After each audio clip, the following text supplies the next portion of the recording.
What is up? Welcome to the Horsemen panel. No Gordo tonight. In his stead, Narcocop. Absolutely amazing substitution. Thank you for coming into the MMA Engine channel. Thank you for watching. Please hit the like button. Please subscribe to the channel. It does help us. Please subscribe to everybody on the panel. We are here to break down UFC 288, Sterling and Cejudo. And without further ado, nobody's here to hear me talk. We have Wizz. Wizz, how do you feel about the card? Talk to us. How's your foot? Dude, I'm really excited about the card. Really excited to be on. Thank you for having me, along with the two gentlemen that are right under me right here. Give those two a follow. Follow the MMA Engine. Follow you, Lou. And my foot is all right, to say the least. A broken ankle, completely broken, but trying to stay positive, trying to find other ways of training and keeping my mind busy for the time being. All right. And you're ready for this card. Liam, next. My boy Liam, ready for fights right in his backyard. How you feeling about this card, my friend? Yeah, I'm liking it overall. I think that there's a lot of opportunities. I think that there's a lot of live underdogs, which is normally not the case on pay-per-view cards. I feel like pay-per-view cards tend to trend in one of two directions, which is either, there's one huge underdog, think Alexa Grasso on that John Jones card. I don't think another dog hit that whole night. But then there's other times where you see a bunch of underdogs come through. I feel like this maybe hasn't attracted the same public attention as a normal pay-per-view. So these lines haven't gotten the same amount of influence. A lot of them pretty close to the opener. Some of them obviously have flipped, like the Parker Porter line, for example. But I think that there's a lot to dive into here. And, we've seen that they've trended towards not giving us much on these fight night cards, but the pay-per-views, they're still stacking them with really relevant fights. The prelims here has, a top strawweight fight between Verna and Marina Rodriguez, for example. So just like that would be, a co-main event on a fight night card at this stage. And I feel like it's really just another fight on a card like this. Yeah. I mean, that's a line that we'll talk about soon that I missed the opener. And finally, last but not least, Mike, Narcocop, the best prop show on the internet. And I run a prop show, and he's the best prop show on the internet. Mike, how you feeling about this card? Thank you for showing up tonight. We really do appreciate it. Thanks for the great intro, Lou. Before I actually talk about the card, someone mentioned a comment that I'm kind of like, it's kind of weird right now. But what is Charles Jourdain doing in this freaking group right here and not at the weigh-ins? Why is he here? No, Lou, the guy to your left. Why is he here? Are we talking about Wizz? This guy? Yeah. Well, I'll tell you what. Charles Jourdain, and I'm like, oh fuck, he does look a little like Charles Jourdain. He is Jourdain shattered. I need to dye the hair again. But yeah, it's a great card, like Liam said, pay-per-view. We lost one of my probably favorite fights, and had a lot of CLV, but CLV is fake, so it doesn't matter. I probably would have lost both those bets.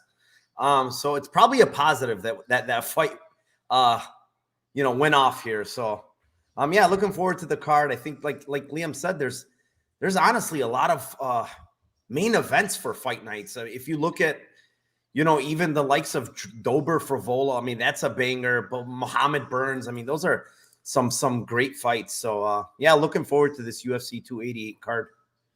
Yeah, this is a great card. Just want to shout out the chat real quick before we start. We got Plays and Fades. Gordo, the newly minted American. He asked me today where his gun was. I said, I don't know. In Pennsylvania, we don't really do that shit. We got Jared Curry. We got Buffo on the beat. Dixon's in the chat. The Carrillo, Prince of Mischief, Victor DeJesus, Lauren Williams, Evan Zucker, Londo, and my guy Shark. And he wants you to know personally, he eats CLV for dinner. I know what his free bet of the week is. We're going to talk about that when we get to the main card. He's pretty good on his free picks to give out. But we are going to start first fight of the night at 185 pounds, the middleweight division. Joseph Holmes against Claudio Ribeiro. Wizz, start this one off. Yeah, and what a fight to open up the card, to tell you the truth. I mean, let's just lay it out as Ribeiro is more of like a haymaker or bust, in my opinion. He doesn't really do too much all that well. Not technical with the boxing. He really just shoots overhands and spams overhands, as we saw against Abdulrazak Al Hassan. If you can tend to dodge those haymakers and if you can move out of the way, you should be fine. And this is another instance here where I feel like the dog might be live, although Joseph Holmes is nothing to write off about. They both these fighters don't really have solid technique, but what I see the advantage for Holmes is the grappling. He has a big upside here in the grappling, and if you can get it to the mat, I feel like he could end the fight shortly after, because we really haven't seen Ribeiro on the mat himself. And as I mentioned, both guys on the feet, not that technical. I think Holmes can get caught. So the only thing I worry about for Holmes here is the leg kicks of Claudio Ribeiro, because he throws everything into each leg kick, and I think they could be dangerous if they add up and he doesn't get checked. But prediction for me is probably going to be Ribeiro round 1 KO. But if you were to tell me to bet on a side, it's probably going to be I'll be betting Holmes on by sub. But that's just my thoughts. I don't really have too much on this fight specifically. All right. Liam, you're up next, buddy. Sounds like a plan. This is a fight where I feel like there may be some betting value on Joseph Holmes. He's had 3 fights in the UFC. He probably has a little bit of grappling upside here. But Claudio Ribeiro does have a decent chance of knocking him out. He doesn't have great defense on the feet. But just thinking about their opponents, I mean, Jun Young Park would probably be a huge favorite against somebody like Claudio Ribeiro. You'd think he would have a big cardio and grappling advantage in that fight. So that makes me think that, maybe it's not a fight that I should consider as much in the handicap. Whereas I think that, looking at the Jamie Pickett fight, that was a fight where I felt like the market was off from the beginning. I bet Jamie Pickett live. I bet Jamie Pickett pre-fight as an underdog there. He had more experience. He had more fights, just in like a relevant manner. Whereas this guy was coming off fighting nobodies and moving up pretty quickly through his career. And I feel like for Holmes, a lot of physical development was still necessary, which I do think he's invested in since he got to the UFC. I think that's been a point of emphasis for him. So I'm expecting to see, Holmes be the one that would be more likely to push wrestling and grappling, a little bit more likely to have a volume edge, but his cardio hasn't always been there for him. Especially that Jamie Pickett fight, that's where it was pretty glaring. So for me, I think that Holmes is probably the side here if I had to bet it, but I don't feel compelled to bet it. The under also looks tempting. He's gone under in a lot of his fights. Same thing with Ribeiro, but it's also, it does just feel like a fight that could get greasy. Both guys kind of grappling against the fence. Both guys coming off finished losses, so not necessarily in a position where they want to trade bombs in the center. They might look to cage push a little bit, just as a counter narrative. All right. Narco, your feelings? Yeah, kind of similar to everybody. I mean, I don't want to touch this fight with a 10-inch pole. You have a guy in Joseph Holmes who's going to have a reach advantage. He's the taller guy. I think he's the more technical striker. But the one thing I noticed with Joseph Holmes is I feel like he's very weak in the clinch. He's not a very physical guy. And on the other side, you got a guy like Ribeiro who's very, very physical. He throws big bombs. I feel like he's going to touch probably Joseph Holmes's chin. And I'm not sure Joseph Holmes is going to be able to take those shots. When you watch the Jamie Pickett fight, Jamie Pickett had this guy wobbling and all over the place in that second round, I believe it was. And, he hurt Joseph Holmes. And Pickett is not really a big puncher. When the Joseph Holmes was going for takedowns in some of those spots, Pickett out-muscled him. I just don't feel like Joseph Holmes is very physical. And the one thing I do see from Ribeiro is he is very physical. And, in his last fight, when what's-his-name was trying to take him down, who's a physical guy himself, he wasn't able to do it. He did clinch him a little bit, but that guy's a lot more physical than Joseph Holmes is. So I'm very low on both guys, to be honest, but I think I trust Ribeiro's chin, Ribeiro's durability, and his power a lot more than I trust Joseph Holmes. Yeah. All right. So I have a track bet on this. I have Ribeiro around 1-2 minus 110. Narco brought up a really good point about how Holmes just has no physicality here. A lot of that Pickett fight, other than the points where Pickett was hurting him, it was just against the cage standing. Holmes had no ability just to shove Jamie Pickett's arms off him. He just accepted being against the cage. I know Holmes took that fight on a little bit of short notice too, but man, it's a bad look when Pickett's abusing you. And Ribeiro looked good in round 1 against Al Hassan. Those leg kicks were vicious. The only thing I worry about here is Holmes' alleged grappling advantage here. If he catches a leg kick by Ribeiro, like a sloppy leg kick, and he can get him down with it, but the one thing I've seen in Holmes' fights, even before he got the Contender Series, is he hates being pressured. And Ribeiro, the only thing this guy knows how to do is pressure. He's going to get fraud checked soon enough, but if Ribeiro's just pressuring, and you look at the Al Hassan fight, he was pressuring Al Hassan. That's a dangerous game to play, and he's like, I don't care. Like, I'm going to be right in his face. I don't care. He got caught in the second round. He had a great first round against him. And Al Hassan has pretty ungodly power, and he got him. But I think Ribeiro's not going to worry about Holmes knocking him out. The only thing he has to worry about is getting taken down, probably getting a leg kick caught. If he's crowding him, I don't think it happens. I do like Ribeiro here, and I like him early. So round 1, round 2 is -110. I don't think it's a bad look, but obviously, be easy with your bankroll here. It's a pretty shitty low-level fight. I think the under 1.5 is -128 as well. So I just don't trust. I don't trust Holmes to hunt. Like his Amadovsky win it's Amadovsky, man. Like I can't. Like I believe like 4 of his previous wins also came under 1.5 rounds for whatever that's worth. I mean, it was pretty low level comp, but he was a finisher outside the UFC. Yeah, 2 of his fights before he got to the UFC were against alleged grapplers, so I think he just wasn't worried about them hunting for takedowns. Like he's never fought a guy that at least is so willing to strike. Like again, easy with the bankroll here. I think it's pretty much a striker against the guy that doesn't want to get decked and will hope to get takedowns. But I think Ribeiro's pressure will come in handy. Let's move on to fight number 2 at flyweight in the 125-pound division. Master Z, master of the haircut, Zhalgas Zhumagulov against Rafael Estevam. Liam, I'll start with you on this one. I don't have the strongest feelings here. Coming into fight week, my gut reaction was like, this is going to be an Estevam win because my last memory of Zhalgas is him saying, I'm retired. I'm done with this shit. He's 34, right? Like compared to another guy coming in here at 26 who's going to be very hungry. But, he's doing the Paddy Pimblett haircut. He's coming back with a gimmick from Kazakhstan. I'm like, oh my God, now I don't know what to make of this. Is he actually going to try and win? Because for me, it just felt like Zhalgas was like conceding like, all right, yeah, I'll take the last fight on my contract. Come get a bag. If that's what it takes, because he had said, like, I'm done with these judges. I don't care. I'm retired. And he felt like he hadn't gotten a fair shake. Does he come back here with the same amount of effort, vigor, motivation? I truly don't know the answer to that. So this feels like a much more volatile fight to me. I mean, skill for skill, I think he should be able to compete with him. But I think who's the guy who's a little bit fresher, a little bit younger, hasn't been through all the wars, maybe can push the harder pace for 15.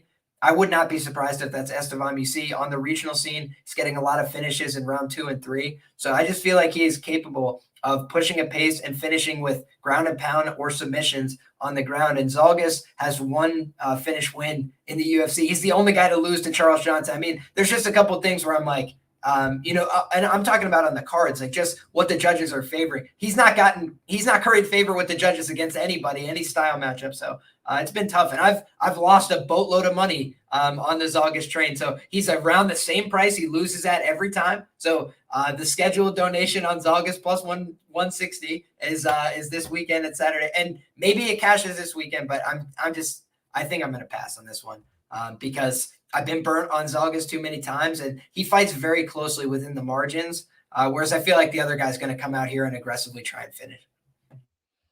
All right. By the way, Zhalgas is leaning into like Brady's post. He liked Brady's post, and now he's posting his own picture of his ridiculous haircut. So he's at least leaning into it. So, Narco, what's your feelings on this fight? Do you have any bets on this fight going into this? Yeah, I mean, I like the Zhalgas side here. Look at the level of opposition this guy has faced. I mean, Amir El-Bazzi, 1-1 going into the 3rd round. Competitive fight, man. And, in the 3rd, El-Bazzi takes him down, gets his back, which wins him the round. Highland Paiva fight, another competitive fight. Yet the only fight of recent memory that he got blown away was Manal Kape, right? He got knocked out in the 1st round. But historically, like Zhalgas has shown a pretty good chin, has fought really, really good guys in the regional scene out there in Russia. You know, Ulanbekov, Bagatanov, Tyson Nam. You know, he fought a lot of really good guys and actually has wins against a lot of those guys. Now, to Liam's point, you know, the guy is 34. You know, the guy did talk about retirement, but I think it was more of a frustration thing, like in the moment, like 2 times, in my opinion, where he probably got robbed. You know, he really got robbed, in my opinion, against Molina. He probably got robbed against Johnson, and I had a Johnson bet there live.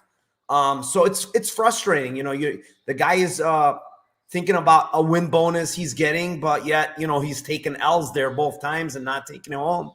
And then the guy has 5 wives to feed. Like, dude, he needs that win bonus. Like, you guys are taking away from him. 7. You know, what the fuck? Win bonuses are win bonuses, and he needs those. So I could see where he came from, but I think he was right back in the gym. Like, I saw his Instagram like 20 some weeks out. He was in the gym. So I don't think this guy really contemplated retirement. I think it was like in the spur moment type of thing. But in general, like the other side, Estevan, like I like what I see from this guy. He's young. He's relentless with his grappling. He's constantly going for takedowns. I really don't like his striking, to be honest. Viscondo fight, he gets knocked down, and Viscondo's known as a high-level grappler. I'm sorry, not Viscondo, the Estevez fight. He gets knocked down in the second round, and that guy's known as a high-level grappler. So, you know, that wasn't the best look. The problem with Estevan here is he's so reliant on grappling and wrestling. I don't know how successful he's going to be against Zalgas, who's a very, very good wrestler, has a very, very good get-up game.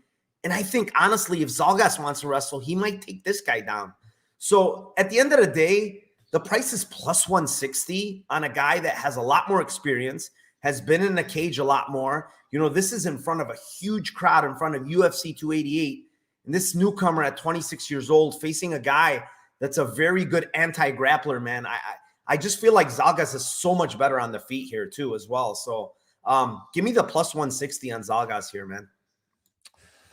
All right. I'm going to go a little less ballsy than you, Narco. And this is, you know, I hate betting bets that have minuses in front of them.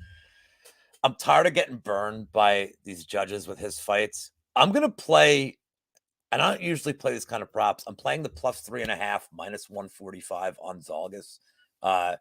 If you just want to put the narrative that the judges hate him, then I'm good with him like losing 29-28, 28-29, 30-27. I still get there.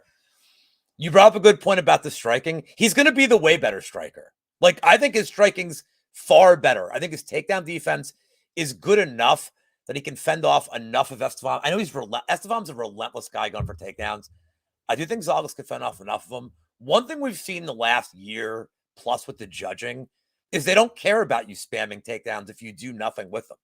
If Estevan's spamming takedowns for 3 minutes and he's just getting control and Zalgas actually starts landing some blows, he can steal a round. And like, there should be like a justice. By the way, I'm betting the Zalgas split decision prop at plus 1100 just because like this motherfucker is due. This fucker's due to win a split decision. Like, Mike, you know it too. Like he's got to win a split decision, man. Like fight ends in split is 450. Good. Two good grapplers. Yeah, two good grapplers. One is Zalgas is going to be hard to hold down, man. I don't see this guy holding him down, honestly. He's faced a guy. Go watch Bagatanov. Like, that guy is a serious fucking wrestler, man. And he couldn't fucking control Zalgas. Obviously, that was years ago. But I just, Estevan has not faced this type of grappler in his career. Yeah, and I think it's going to go, I think this goes the distance probably 89% of the time. If it does go the distance, all you need is Zalgas to win one round. And the last point I'm going to make on this is a dude who like rage quit, like a kid losing at Grand Theft Auto. He rage quit after his last split decision loss. I think he's going to go into this knowing I can't just fuck around and do like the minimal pitter patter and hope to win points. He's going to have to be more aggressive coming out. He's going to have to try to put a stamp on rounds. I do think Zalgas can win at least one round here and pay off that plus 3.5 at minus 145. Completely reasonable line. And if he loses by split decision, you still win. So you're all right. Wizz, anything on this fight for you, my friend? Yeah, I'm liking the Zalgas side personally, and yeah, I'm one of those who also lost on him, and quite a few of those last couple fights, those split decisions, those nasty split decisions have. I felt the pain with Zalgas, and the issue I have with him is that he just tends to fight close, no matter the level of competition. So that's what's scaring me off going a little bit heavier. At the moment, I'm thinking just a 1 unit shot on the money line, and then sprinkling on the fight to end in split, because Zalgas fights just tend to end in split due to how close it looks at the to the human eye. Estevam is a younger fighter, and he pushes the pace that probably will match Zalgas, which is something that we don't really get to see all that often in the UFC. Someone who matches that pace early and can last. Another issue I have with Zalgas is that towards like the end of the fight, he does tend to slow down just a little bit. It's nothing where he shows too much fatigue and he doesn't fight through it, but you do see the decrease and the drop off in the volume. Um, First glance, just because I remember this guy Esteban from the regional scene, I thought Esteban was gonna likely beat on him just due to the whole fact that the retirement talk and whatnot. But since rewatching the tape, I do think that Zalgas is going to be more than capable on the feet, and then in the grappling department, I think he's going to be able to fend off these takedowns. And if he does get taken down, as Narco said, I think he'll pop up. So yeah, give me Zalgas money line for a unit, and then a sprinkle on the fight to end in split, and Zalgas split. All right. I hate all of us being against Liam, but suck it, Liam. That happens. No, I'm just kidding. All right, let's move on to fight number 3. Back at 185, we have Ikram Aliskerov against Phil Hawes. This one's a little divisive in the community. Narco, we're going to start with you because I have a couple of track bets on this fight. So curious what you guys have to say here. Yeah, I mean, pre-tape, initially, I thought right away I'm going to bet Aliskerov. I placed a bet on him. The line moved like for me, and then I kind of taped it. And I'm like, no, thank you. I cashed out of my bet. Dude, there's just too many question marks, honestly, on both sides at this point. Aliskerov, like, against Nashan Burrell and Eagle FC, 29-28, gets very tired. Very bad look, in my opinion, against Nashan Burrell. And I don't want to take anything away from Nashan Burrell. Like, he is durable. He has decent wrestling, and, his cardio looked pretty good. But it wasn't a look I wanted to see. Then you go over and you watch the Contender Series fight, and okay, he wins the round in round 1 by Kimura after he gets a takedown. But on the feet, like, Mario Sosa was like fucking piecing this guy up on the feet, and that's not a very good look.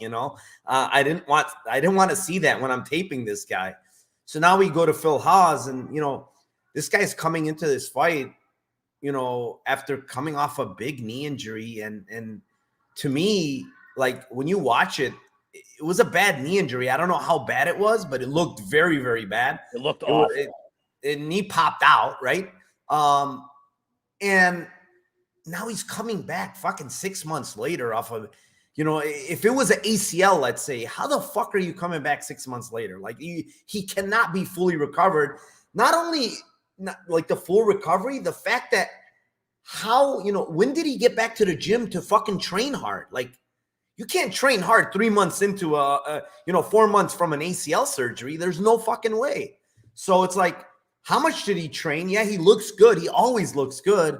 But like, there's too many question marks in this fight, to be honest, and he's the dog. I might take a dog shot. What I did play, a small little sprinkle, is Phil Hawes by decision. Maybe get some takedowns here. I mean, Aliskerov is very, very hard to take down. But both guys are gassy. That's another thing. Like, Phil Hawes has a bad gas tank as well. He just faced the better competition, yada, yada, yada. But I just don't trust both guys at the end of the day. One of them is a minus 200. The other guy is plus 180. So if you're going to take a shot, it's probably Phil Hawes. But I don't trust the guy. I don't know how good or bad that knee is. Yeah, so I agree with a lot of that. You just said it was a close fight. I do have a 1-unit play on Hawes simply because I think this fight should be a lot closer. This is just a numbers play more than anything else. I do think Hawes can stuff a lot of the takedowns. If this stays on the feet, I massively favor Hawes. His striking is way better. I know the Burrell fight was a horrible look for Alaskarov. If he tries a couple of takedowns early and just fails, is he going to get frustrated? Like, is he going to does he have a plan B here? I also have a 2-unit bet on fight to end in KO. This leans into two things. It leans into Hawes being better on the feet, and it leads into his horrible cardio and chin getting bonked. If you look at like Alaskarov submissions, he's got a couple from the bottom. I don't think Hawes has taken him down here like as a game plan. If he ends up on top, it's one thing, but I think Hawes, unless he sees a takedown, is just so ripe and ready to take it. I think he's going to want to keep it on the feet. So I don't think Alaskarov gets one from bottom. Alaskarov's win condition is Hawes does something stupid like always, or his knee is just, a liability. But man, I just think Hawes' boxing is worlds better here. So I like fight to end in KO as my prime bet, but give me Hawes with the dog money. Alaskarov, I feel like we're paying a tax on the OV here. Like just my thoughts. Wizz, your feelings about this one? Let's make it 3 for 3 because I feel very similar, but just disclaimer, no bet for me on this fight. One main reason, which is the knee injury, and 6 months out with a knee injury, it's hard for me to believe that the knee is fully healthy. It's hard for me just looking at people in the gym over here coming off of those same knee injuries, coming back. It takes longer than 6 months for someone to recover for something like that. Now, if this was a boxing match, yeah, I'd give me Hawes all freaking day. But the issue I have is that if the knee's not healthy, I think Alaskarov is going to be able to get the takedowns and ride it out, or maybe find a sub. Now, I preferred the Alaskarov side pre-tape, but I thought the line was too wide. I think the line right over here at where it's at is somewhat accurate in a sense, just factoring in the injury. But there's too many question marks. Alaskarov does tend to gas if he doesn't find those takedowns. So I'm just going to pass personally, but I do think Hawes does find the chin of Alaskarov eventually if he can keep this upright. All right. And Liam, take us home, baby. Yeah, I think that this is a potential Hawes spot. I don't know if it's the OV or the fact that he's coming off the Contender Series with a quick win, nice finish. But I thought that Mario Souza was just like a gift, in the sense that not he's a bad fighter, just for what Alaskarov does well. We saw Chidi Njokuani, doing whatever he wanted on top of this guy, just passing his guard, moving around him, like taking north-south, like literally anything you wanted. So I was like, what would stop Alaskarov from submitting this man? Unless he gets knocked out, he's going to submit him eventually. So I took the sub prop there. But now he's coming in here as a big favorite. And so initially my gut reaction, I was like, are they just cashing out Phil Hawes? Because I thought his knee was probably badly injured, based on what it looked like from the outside in the Roman Dolidze fight. He was in a tough position, tough heel hook, gets rolled through there, kind of awkward spot, gets back up, doesn't really have his weight underneath him, and gets boinked out on the feet. Bad knockout. But Roman Dolidze has just been nothing but aces. Everybody tells me how bad the guy sucks, and every time he just goes out there and beats their hero. So I'm just like, I don't know. Like, I eventually we have to reckon with the fact that Roman Dolidze is a good fighter. So I can't really hold that too much against him. And otherwise, Phil Hawes has done things that other guys haven't been able to do, like knock out Jacob Malkoun, for example. Just blasted him out of there. Obviously, that was him coming into the UFC, and Malkoun maybe looked a little bit nervous and uncomfortable there, but also he had the power to separate a man from his consciousness. And with Alaskarov, we saw against Khamzat Chimaev, it was one of the most brutal knockouts you'll ever see. I mean, there's a reason why it's a famous knockout. It's because it's unbelievable. He's like twisted in agony, and like Khamzat Chimaev, yeah, he's done that to Gerald Meerschaert, but like he hasn't done that to Gilbert Burns. He hasn't done like to other guys that have somewhat questionable chins across the course of their career. So just some things that for me are a little bit interesting about this fight. But yeah, I think Phil Hawes by KO in round 1 at plus 750 is just too wide. Like, I don't understand that number given what we know about Alaskarov. To your point as well, Mike, you were talking about he was getting lit up by Mario Souza on the feet in round 1. I mean, Phil Hawes at his best beat Deron Win into another identity. Like, he just absolutely mauled that guy. It looked like an assault in the octagon. It was unbelievable they sanctioned it, right? And when he's at his best, he's doing real damage to people, hurting them quickly. So I just feel like, you know, if we see Phil Hawes at a fraction, like 80% of his best, he could still win this fight by knockout in the first round, and he'd probably have to sell out to do so. Also, back against the wall. He's in New Jersey, which is where he's from. Like, just checking a bunch of boxes for me. Like, this is an all or nothing kind of fight for Phil Hawes, and he's already had some ups and downs with the UFC, some coming and going and whatever. This is his time to make a move and make a play in his career. So kind of the right place, right time, I think, to catch Alaskarov. UFC debut. We've seen guys that are better than Alaskarov have jitters before. So some things to consider. Do you guys know why Phil Hawes left? Was he at Killcliff or ATT? But he left. He's at Tiger Muay Thai. Do you guys know why? To my knowledge, there's a fallout with the coaches.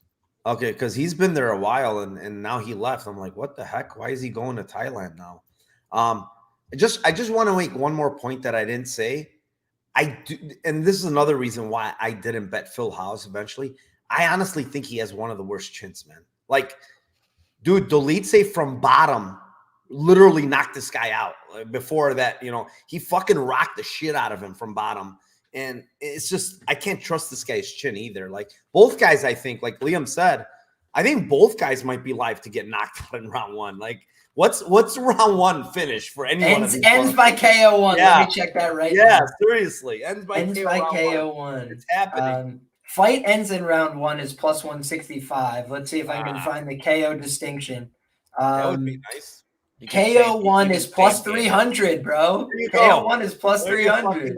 Both guys have kind of questionable chins, and both guys could be knocked out, in my opinion. For sure. Yeah, I mean, also Liam bringing up the rare being from Jersey is an advantage here, which I can tell you as somebody who lives in the northeast pocket of the country, never an advantage to live in New Jersey. But we will move on to fight number 4. I'm just going to do this right now. Let's just put this up right now for this fucking fight. Are you about to bring out the bags?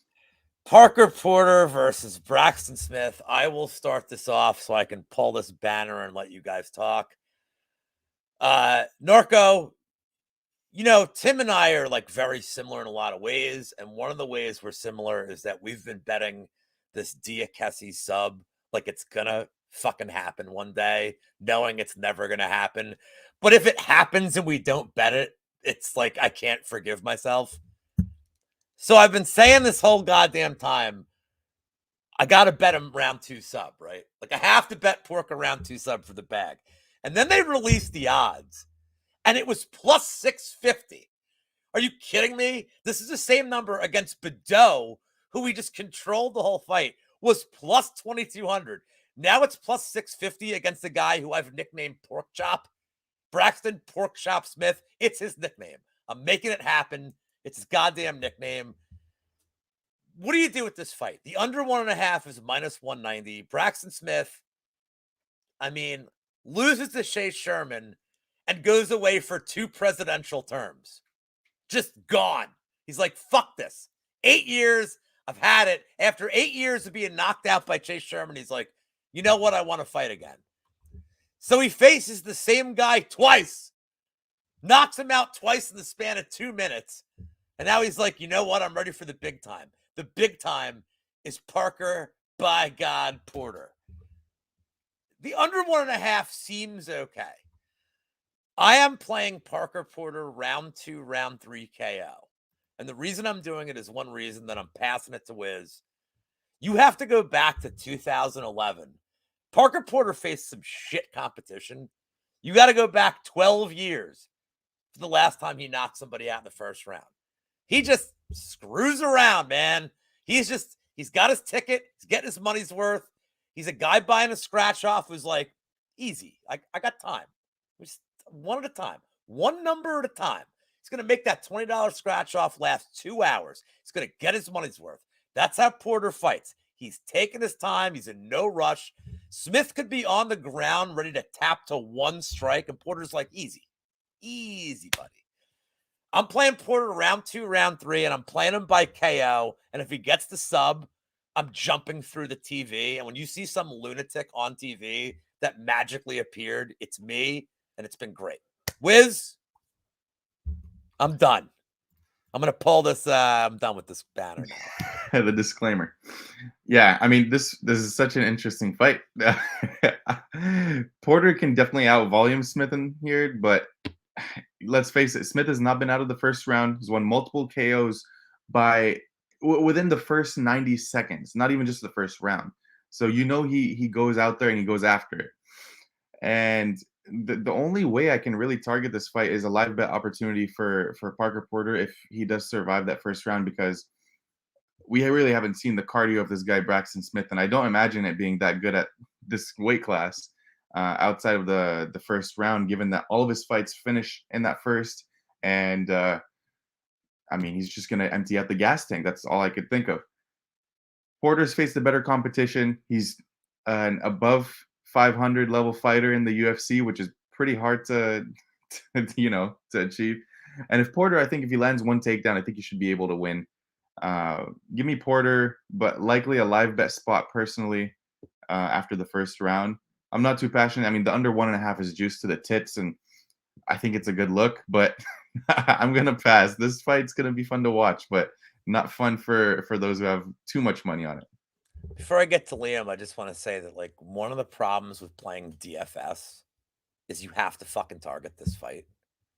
And, like, you're going to be sick because you have to almost, like, 90% roster this in all your lineups. And it's, like, it's just so gross that you have 100.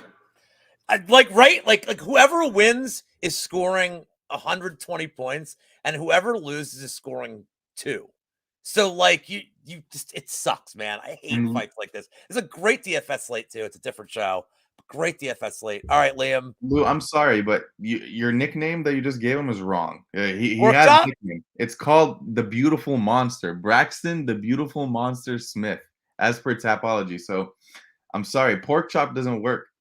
Pork Chop's a great nickname. And also, like, our friend of the channel and all of your friends, Addicted to Combat Pat, bet him Sunday, and he's telling me, he's like, this is literally the manifestation if I was fighting in the UFC. I'm like, all right. I mean, I got to root for that. Like, I got to fucking root for my boy. But all right, Liam, expert analysis.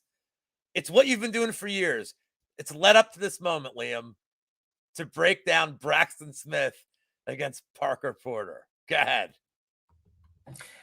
Listen, this is not like an opinion I like to have, but I just try and tell it like it is after watching the stuff. And it's my opinion. This is what I saw. I feel like this guy's going to knock out Parker Porter in the first round. I really do, just because of the speed difference. I feel like Parker is very stationary. I feel like he keeps his head mostly on the center line. And I feel like he's a pretty static fighter. He's fought a bunch of other guys that are slow and oafish kind of heavyweights, and he's done okay in those fights. The longer he's out there, the more comfortable he gets, the more he starts. I describe him as like a ball rolling downhill. He starts going, he starts really picking up the pace a little bit, and he can keep a good tempo. But he's just very slow and exploitable in the early going. And you see somebody like Dawkins, who hasn't had all the success later on when he got to guys that were contemporaries who had speed. Curtis Blades looked like Muhammad Ali, just junk. I was at the fight, right? He made him miss a lot of times, right? And just was moving around him because they're the same age, and they just move at a similar speed. Whereas Parker is a little bit older and he just moves a lot slower, in my opinion. And so he's coming off of a knockout loss and he's coming back on a pretty quick turnaround. And this guy's not good. I'm not saying he's good. I don't think he's good, but he is athletic. He throws high kicks. He throws jumping Superman punches. So he doesn't have a great stature, but he's like a Chris Barnett in the sense that he is capable of landing a damaging strike and putting somebody down. I know John Vellante looked like he hadn't trained in 3 years, and he hadn't. But in this case, right, like Parker Porter is doing gi jiu-jitsu and he's doing this stuff. If the fight gets extended and it gets on the ground, he should know better what to do. He's more experienced. He's more savvy. He has more places he can take the fight. But just a fight is a fight at the end of the day. And it's between two men that are standing this far apart from each other at the start. And this guy is way faster and moves way differently and more powerfully than the other guy. It's not comparable. Like Parker Porter doesn't have first round knockouts, to your point, because he can't hit somebody that hard. He's too slow. And part of being dynamic with your power is about moving quickly. And he doesn't do it. which is why it takes him a myriad of shots to put somebody away. And it's not the case for the other guy. So the other guy does not have great defense, and he could get chinned here too because he's just swanging and banging with his hands down like a guy you beat at the bar. But I'm telling you, just because somebody is a good, like, UFC level fight, if they fought somebody who's a crazy athlete, BJ Penn got slept by some guy outside a bar in Hawaii, right? It doesn't matter. Your UFC title is not going to protect your chin as you get older and slower. And this guy got knocked out by John Jones in 2008. All right. So it's not like he's been a marvel of speed at some other point in his career. I love Parker Porter. I'm wishing him the best. He could take over the fight late, but my analysis is I think the other guy's too fast. I think he's going to knock him out in the first round. For anybody that ever watched pro wrestling, before I get to Mike, for anybody that watched pro wrestling, on Saturday mornings, there used to be a guy, like every guy, and they would be introduced as in the ring to my left. That's Parker Porter at this point. He is the guy who's in the ring to my left before they bring out like the actual guy that's going to win in 2 minutes. Narcocop, your thoughts on this Battle of the Titans? Look at this. What does this mean? See these? He's all in. He's all in. I'm all in. Exactly. I'm all in on this fight going under 1.5, dude. Like, oh, shit. Listen, this guy's never even been to the 2.5 minute mark in his career. Not even the 2.5 minute mark. When you watch some of these fights, even like the Chisholm fight, even against that old guy, Edison Lopez, like, dude, this guy is huffing and puffing very bad prior to getting the KO. Like, he gets the KOs, okay? Don't get me wrong. And he hits very, very hard, like Liam said. And he's, this guy was a college, not a college running back, but he played in the Arena Football League as a running back, right? But the thing with this guy is, one, he just started, like, yeah, he fought once, but he just started training MMA again at the end of 2019. Two, he doesn't even train at a fucking gym, dude. Did you hear his interview? He doesn't have a gym. This guy fucking trains, I don't know, in his garage. I have no idea where the fuck this guy trains. Maybe even at the local, like, he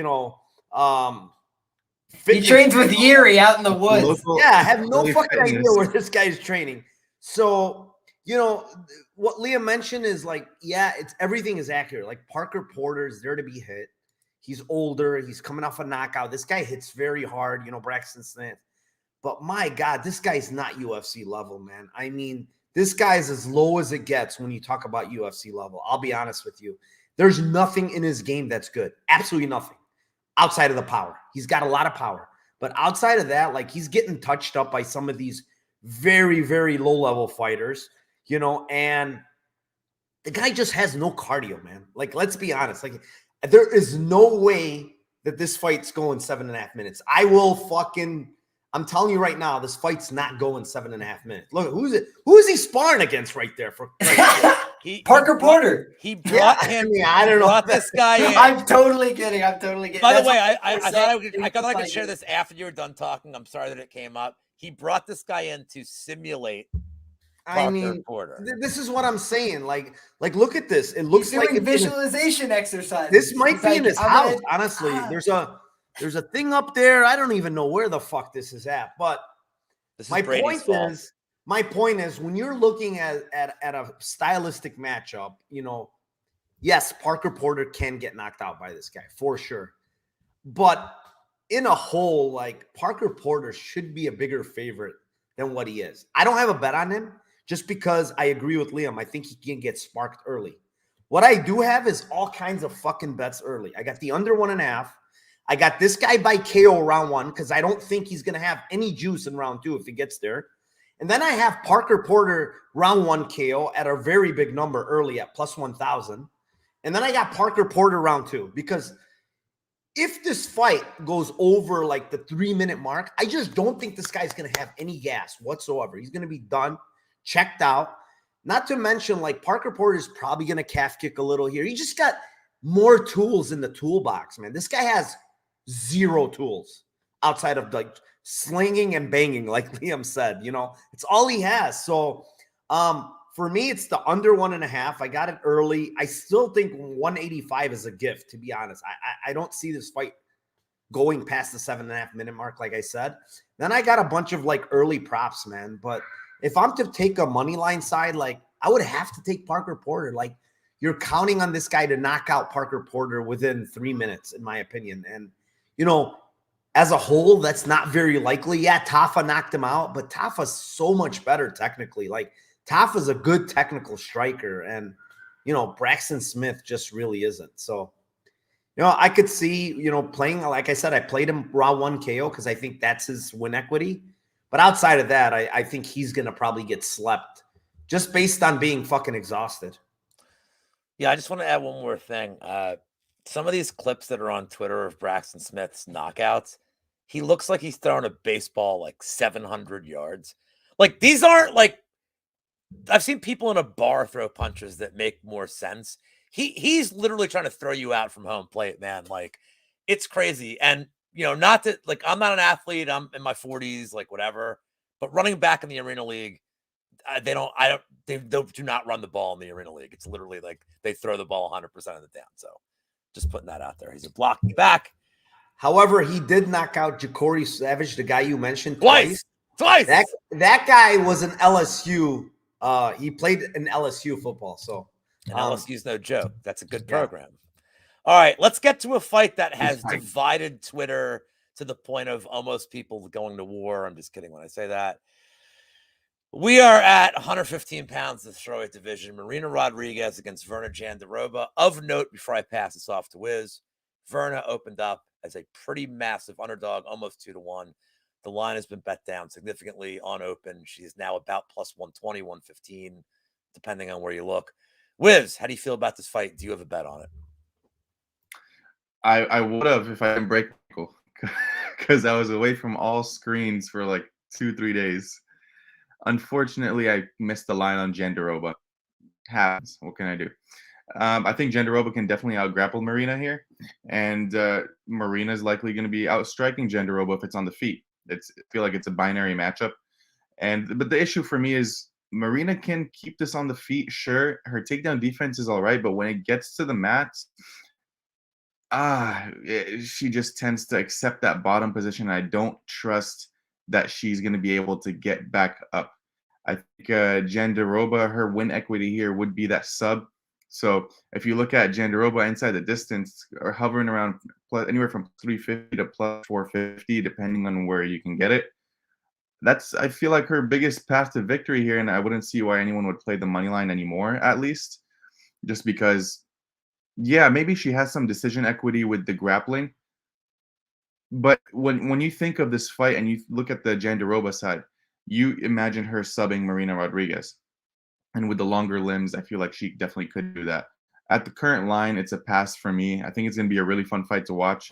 And I feel like it's all going to be dictated on whether Jandiroba can get Rodriguez to the ground or not. Because if she can, then good on her. She probably can get a sub. But if not, I feel like Marina Rodriguez is just going to piece her up on the feet for 3 rounds in volume and outpace her. All right. Liam, your thoughts? Yeah, I definitely lean towards the Jandiroba side here. I think that Marina Rodriguez is a good fighter, but she is also a little bit longer in the tooth. She's primarily a striker, not going to change that at this point in her career. I think that her ground game is still a work in progress, you know, especially at the higher end of the division. You look back historically, she has 2 draws on her record, both the result of grappling deficiencies. You look at some of the fights where she's had real struggles. It's been with girls that are physical, girls that are strong, and girls that can grapple. I think that Verna does check those boxes. Now, with that being said, Verna doesn't have great striking defense. She gets hit awfully a lot. She doesn't have great range either. So those are some of the problems for her here. But I also think that, you know, Amanda Ribas kind of had a uniquely poor chin. She had been hurt, rocked, wobbled in other fights. She had been finished regionally by Polyana Viana via strikes as well. She cuts a lot of weight down to 115. I felt like that was a big factor. So I think that Marina Rodriguez maybe got overvalued on the power end of things because of that. She's gone 25 minutes with Michelle Waterson, for example, a couple of these other ladies that are tough that were able to hang in there with her. Mackenzie Dern as well absorbs a lot of damage, was able to stick it out there for the 5 rounds. So I think that Verna is going to have, you know, a decided advantage if this goes to the ground. I think she could open up with ground and pound from dominant positions, but moreover, I just think she's levels ahead on the mat. So I think if somebody like Cynthia Calvillo is auditing you, granted it's been a little while, but complete audit from the back, to the point where it changed the fight. You know, it was a fight that she was going to otherwise win, goes to a draw as a result of the domination. I feel like Verna Jandiroba is a level above that. And I think if she gets to those positions, she's going to find the finish. All right, Narco, you're up, man. Yeah, I mean, this fight is a pass for me in general. Liam made good points. Obviously, Marina Rodriguez, the much better striker, but then we have Verna Jandiroba, the much better grappler. Now, just looking back historically at both girls, Jandiroba's wrestling is not good, but she seems to get fights to the ground, right? Looking at her career in the UFC, I think 6 out of 7 fights, she's grounded her opponents. The one that she didn't was Murata, and obviously that girl's a really good wrestler, so I could see why, but she still fucked up that girl's arm in the grappling. So the other side is like Marina Rodriguez gets taken down in every fight, right? Historically, like the last 7 fights, she's been taken down by each and every one of her opponents. And we're not talking about, you know, the best grapplers. Like Yan Zanan is not a fucking grappler, for Christ's sake. She landed 2 takedowns in that fight, right? You know, Watterson is, you know, she has decent wrestling, but she got a takedown there. You know, Esparza did whatever she wanted with her, you know, so on and on and on. And this girl is getting taken down in fights. Like, the one thing here is, like, you don't want to really get taken down by Verna, because I think she's a really good submission grappler. She's super dangerous on the ground. But we've seen Marina Rodriguez get out of some of these positions against like Mackenzie Dern and stuff like that. But my problem with betting this fight is I feel like it's going to hit the ground at some point, just because that's what's been happening in all of Marina Rodriguez's fight. I don't think she's going to be able to get up, and, you know, she's probably going to lose a round like that. My thing is Jandiroba going to be able to land another takedown or two? Because normally she only gets one. You know, she's not really a chain wrestler. She's not a very good wrestler. So that's the thing. I'm unsure. So for me, it's a complete pass. If I had to bet one here, I'd probably bet the grappler in Jandiroba, knowing that she's probably going to at least get one takedown. But in general, it's a fight that I'm passing completely on. Yeah, I'm passing too. Anybody that got Jandiroba at like plus 170 something, like congratulations. But I don't. This is every week we have this fight that the whole goddamn Twitter space is on, and like, and then it just fails colossally, and you're like, oh, we should have seen that. Like, everybody just assumes here that Jandiroba needs 2 takedowns and this fight's over. And like, I understand it. Like, Marina Rodriguez historically does not have a great get-up game. But man, Jandiroba just doesn't throw a lot of strikes. Aside from that, like, was it the Kamada fight, or was she broke the girl's arm? Like, I'm looking it up right now. I don't know why I can't find it. Oh, Murata. She just doesn't do a lot on the ground to like inflict damage. Like, she's position over submission. She's not really hunting for a ton of stuff.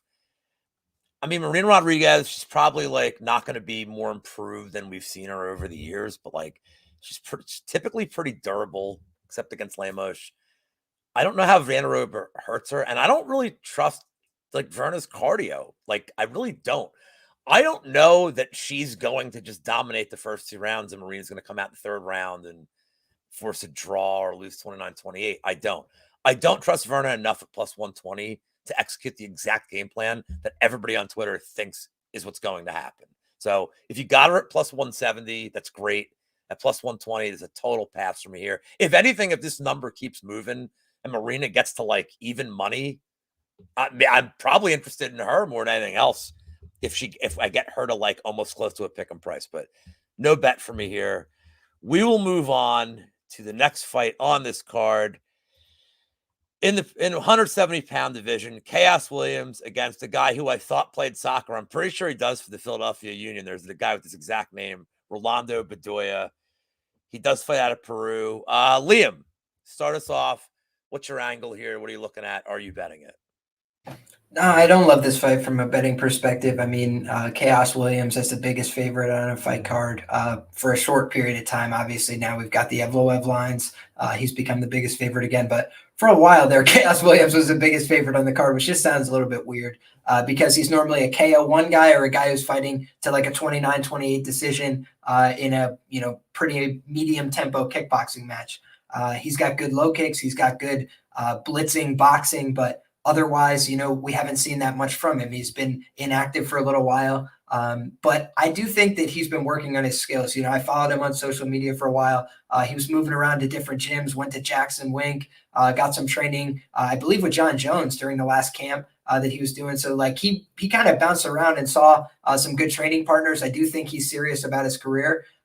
Where a lot of people are kind of mocking him this week. He's got the pictures doing real estate and stuff. He hasn't been fighting, so he needs money. It's like he's just a guy that needs to make a living. But I think that overall, I don't really rate the guy that he's fighting very much. I'm open to change my mind and my assessment. I'm going to pass on this fight and probably just take a look and see what he is able to turn in here. But I wasn't blown away by what I saw on tape. I saw a tough guy who's willing to come forward and take one and give one, outlast some of his regional opponents. But I didn't really see a guy that to me projected to be a top UFC fighter or something like that. So I think Chaos Williams is probably going to starch him early, but he's never been finished. So don't want to assume that and pay the chalk and get burnt. So I'm just going to leave this one alone. Leave it to the fishes.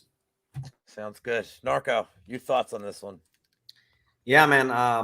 Rolando Bedoya, fighting out of that shoot box, I expected, honestly, a little better skilled fighter. But when I watch his tape, man, I mean, this guy is very, very hittable on the feet, getting clipped in almost every one of his fucking fights. And if you're getting clipped on those regional scenes, you do not want to get clipped by Chaos Williams, dude. Like, I know this guy's never been knocked out, but I did see him get hurt in the regional scenes. And, he's fighting, like I said, guys from Peru, man. And dude, if Chaos Williams catches this guy, which I think he will, he's probably going to put him to sleep. The one thing I do see with Bedoya is like he's got decent jiu-jitsu when he gets fights to the ground. I just don't know if he's going to be able to ground Chaos. And for me, I have a little bet on the under 1.5 at plus 100. I just feel like if Bedoya gets this fight to the ground, maybe he's live to get a submission. He has a bunch of submissions in his career. But if not, I think he's going to get starched, and that's the most likely outcome. I think he's very hittable.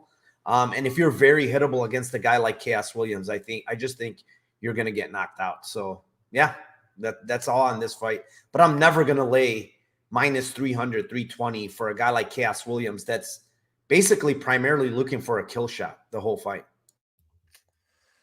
Yeah. So I've had a thing all year about not betting ITD lines to cheat like a number when it's a guy who's never been finished or a regional guy who's undefeated. But Narco brought up all the points. This guy's getting rocked in fights. And like you brought up Cejudo boxing. Well, what's their whole, like, one of the big premises of being a Cejudo boxer, like, guy is forward pressure, forward, like 15 minutes, like forward pressure, like come forward.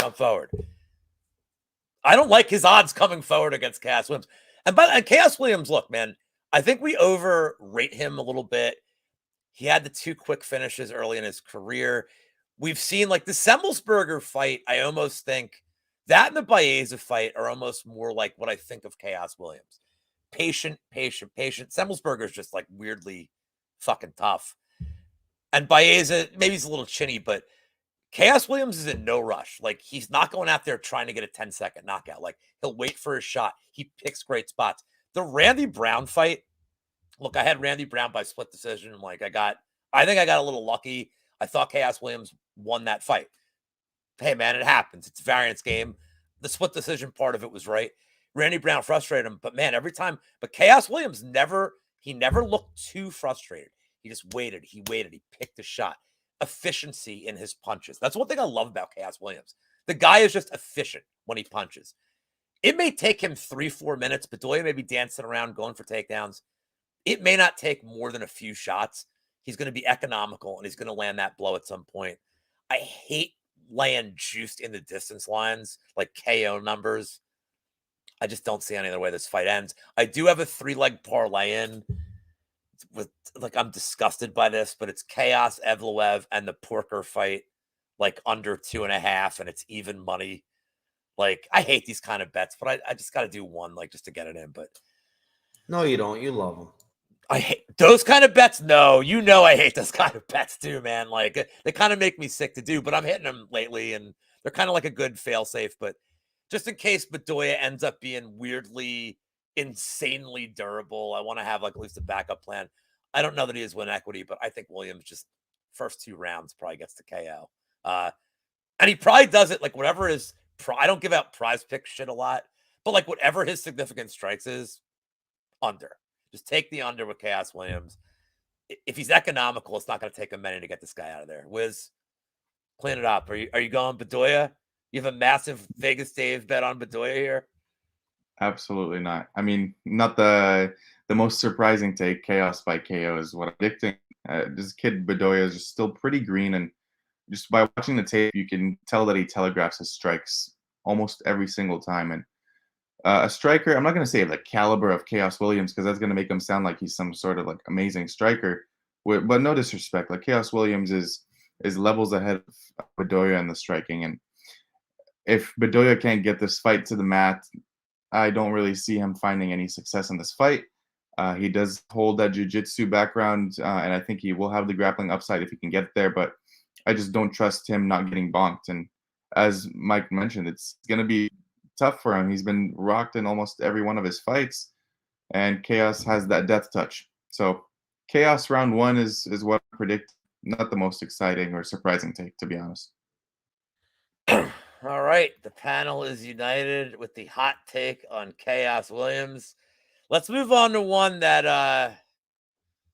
I've seen more people than I thought would be on this side.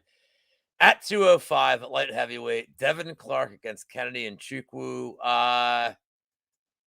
Mike, Narco, you are up first on this one.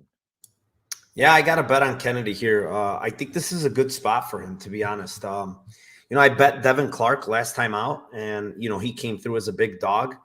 But, if you were to wiki cap here, you would say, hey, Devin just beat the guy that knocked out Kennedy for the first time, right? And why are you picking Kennedy here?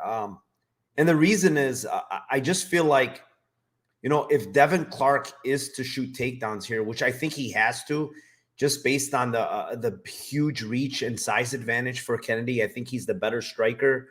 So knowing that, this guy, Devin Clark, is going to have to shoot takedowns, and he might land 1 or 2 here. Not saying he won't, but Kennedy's get-up game is pretty good. His takedown defense is good. He's got a very good chin historically. And he's got way, way, way better cardio than Devin Clark. And on the feet, like I mentioned, I just think Kennedy's the much, much better striker here. A lot longer. I think as the fight goes on here, I think Devin Clark gets tired. He's going to have to shoot a lot. And Kennedy finds a finish here in the 2nd or 3rd round, in my opinion, which he's done a bunch of times in his career. So Kennedy in general, in this spot, I like the matchup against Devin Clark, and I'm rolling with Kennedy and Chikuanu here. Yeah, I don't have much more to add. I'm going to torture Narco for a second. I definitely have a bet on this fight. It's 20-1. Want to take a guess what it is? Yeah, I already know. I know. Oh, it's pretty obvious. Yam bag shot. You know it. You know it, buddy. Where's the yam bags, though? What do you mean? Where's the actual bag? The bag. Come on. Well, it got old, but you know what I have for you, Narco? You have plenty of funds to get new bags. Oh, hold on. I got this. Dude, I always got a trick up my sleeve. I got this guy. Last yam bag at Ed, by God, Herman. I will get off that for a second. Look, this almost feels like it's too easy, and that's why I'm like really nervous. I think Kennedy and Chukwu knocks him out. I don't like this whole like Devin Clark fight against Taeun Jung. Everybody's like, man, that was a really good win for him. This whole cycle of life, like, well, Taeun, Like the Dune Jung fight against Nchukwu, I think I went 1-9 on that card. And that was one of the stranger knockouts you're ever going to see. It was like a punch through his hand. Like, you're like, what happened? Like, he threw a punch, and you're like, wait, why is he hurt? Why is he down? What happened? And I was like, I think it was the same card with like Diakese getting like diving into a guillotine. Like, the whole card was a disaster for me. But this wasn't some breakout, like, awesome performance by Devin Clark. This was the most boring performance ever. And I don't know what was wrong with Dune Jung. This is not the first time Dune Jung's come out. Like, that Jacoby fight, he's like, I don't know what's wrong with him sometimes, man. His fight IQ is like really weird. Like, he doesn't want to be there. I don't think this is like some great win for Devin Clark. It was a good win. It was solid. He won. But he threw nothing. I think his DraftKings score was like 60. Like Blagoy level of like incompetence on like a DraftKings score. I wasn't too impressed. His other big win was the William Knight fight. And like, come on, man. So Nchukwu at least has better wins. I thought the Kudiyaba win was better. I know we like Kudiyaba like gets a lot of flack for being a cardio dumper and like, but dude, this is a guy who for 5 minutes like is a very fearsome dude who was beating up Nchukwu in that fight. He showed good heart. He came back. He weathered the storm.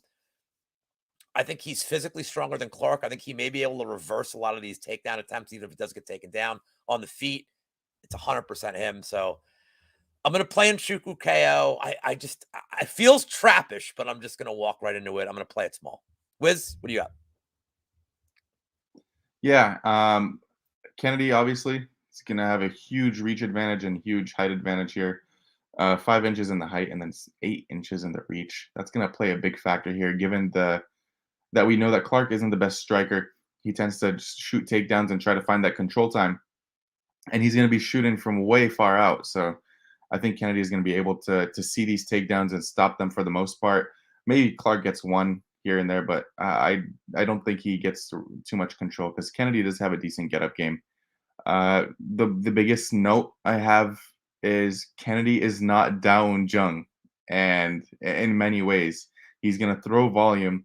He's going to be defensively I'm not going to say defensively sound because Kennedy does get hit, but he's going to be much better defensively than Daun Jung, and I think the length alone is going to be a problem. I think he's going to play it safe, utilize his reach, and find a late finish here. And I don't know why, but last night I dreamed of this fight. And I saw it was the second round off of a failed takedown from Devin Clark. And Kennedy gets like a ground and pound win. So I'm like, I'm just going to stick with that. Kennedy ground and pound win off a failed takedown or reversal. But yeah, I'm on the Kennedy side here. I typically dream that I'm the king of Spain and I'm being fed grapes. So like, I'll take that over dreaming of a Devin You got Clark. a futures line on that? But I don't know, maybe it comes with like being a weird old guy. Liam, take us home. Your thoughts on this one? Yep, I'm going to come down the other way, unfortunately, boys. And I'm not super convicted on this. These are two guys that I have a pretty low confidence interval in, either side of the coin. Haven't bet on either one of these guys, I don't think. I faded both of them to varying degrees of success. But I just feel like what I saw from Devin Clark and what I heard from Devin Clark was a little bit more maturity in his recent fights. I haven't always liked what I saw from him in terms of his panicking in the octagon and things like that. And I just felt like it was a very composed, pretty steadfast game plan. I'm going to push this guy into the octagon, hold on to him, make it a boring fight, and I don't care. And I'm just going to try and hold on to him, take him down when I can. And I also think he kind of has a little bit of underrated power. I've actually been on the same wavelength as Alando in the chat a little bit, where I do think he has some potential to win this fight by knockout. Kennedy's durability, I feel like, comes and goes. Like sometimes it seems like he's a very durable guy. And then, like you mentioned, weird knockout against Daun Jung where he's kind of just like standing there like a statue, just taking shots on the guard and gets finished. So I feel like he's a little bit up and down for me. I feel like he's a little bit emotional at times. And he's also been a punching bag at times in fights that he won, like the Alberg fight, where he's just absorbing so much damage and then he's able to rally back on him. Whereas I feel like Devin Clark, if he gets a moment of advantage with a big shot, he's going to try and turn it into a takedown again. Or if not a takedown, just cage control, pushing into him, punching him in the thigh. And, it's pretty boring stuff at times, but I just feel like Devin Clark's getting quite good at it. He's worked a lot on that boring game plan. So I think he's live here, but no bets for me yet. Obviously, if you're going to play Devin Clark, look for his decision prop. I would suggest. I mean, if you want to get bold, I guess go round 3, but can't do that. All right. Move on to fight number 8. Drew Dober against Matt Frivola, the end of the prelims. I will start this one off. I really, I think I talked to Wizz about this like literally a week ago. I really wanted to make a case for Frivola here. And I think Frivola has a path. I honest to God, Frivola decision was an interesting play. I think he has a path. Ultimately, the more I looked into this, I don't know that Frivola can execute the game plan that I think is necessary for decision for a solid 15 minutes. It's not a matter of his cardio. This is more of a credit to Drew Dober than a negative against Matt Frivola. Frivola's a New York boy. Liam, I know. New York boy. I know how Liam, his crew. I think Frivola can have success early with the takedowns. I actually love the over 1.5 here, as scary as it's going to sound. I do think Frivola, he's coming out saying, I'm going to put on a show for like the people. Fighters say things like, doesn't mean what he's saying. He's going to have Longo in his corner just like screaming at him, dude. Like I imagine the best game plan is being drilled for him right now, which involves takedown, maybe a couple of punches. Dober is incredibly hittable, like a couple of punches shoot. I just don't see how over 50, and I'm not like overselling Frivola's chin. Yeah, he's been chinned by McKinney and like Polo Reyes forever ago. But man, Dober just hits like an absolute truck. And you're giving him 15 minutes, a guy with pretty good get-up game, pretty good cardio. I just don't think Frivola can do this for 15 minutes. I think at some point in this fight, round 2, round 3, Dober is going to chin jack him. And dude is relentless. Like knocking out Bobby Green, like that's saying something. Like this is a tremendously durable guy. And it was a one-shot KO. Like Frivola's been chin checked before. So I'm playing Dober KO. I may back it up with Frivola decision if I get nervous, but I lean Dober here, but not as confident as most in the community. Wizz, I know what side you're on here. Go ahead. I mean, Frivola is a friend of the channel, obviously. I think this fight's going to be fireworks. I think it's going to come down to who lands first and who lands cleaner, because both guys bring it at the end of the day. We all know that Frivola has the wrestling in his back pocket, but as we've seen, I mean, we said the same thing when he fought Ottoman Azaitar, where if he wants the path of least resistance, it's going to be the wrestling, and he didn't really do any wrestling in that fight. Knocked him out clean in the first round. Still got the win. Dober's chin may prove to be the difference here. And I think if Frivola chooses to use the wrestling, as you mentioned, Lou, that's his path to victory, pretty much drowning Dober. But it's hard to see. Ultimately, you can't really rely on Matt to wrestle. He likes to get into these barn burner types of fights. And those fights favor Drew Dober just because of the chin. Now, the issue I have here is, yeah, sure, a fighter can have a good chin, but how long does it take until the chin gets cracked? And this is a fight where I do see a possibility of the chin getting cracked, because striking defense is pretty bad for Dober. I gotta lean with a fight ends by knockout. That's for sure. It's a pretty obvious play there. Under 1.5 is where I'm leaning.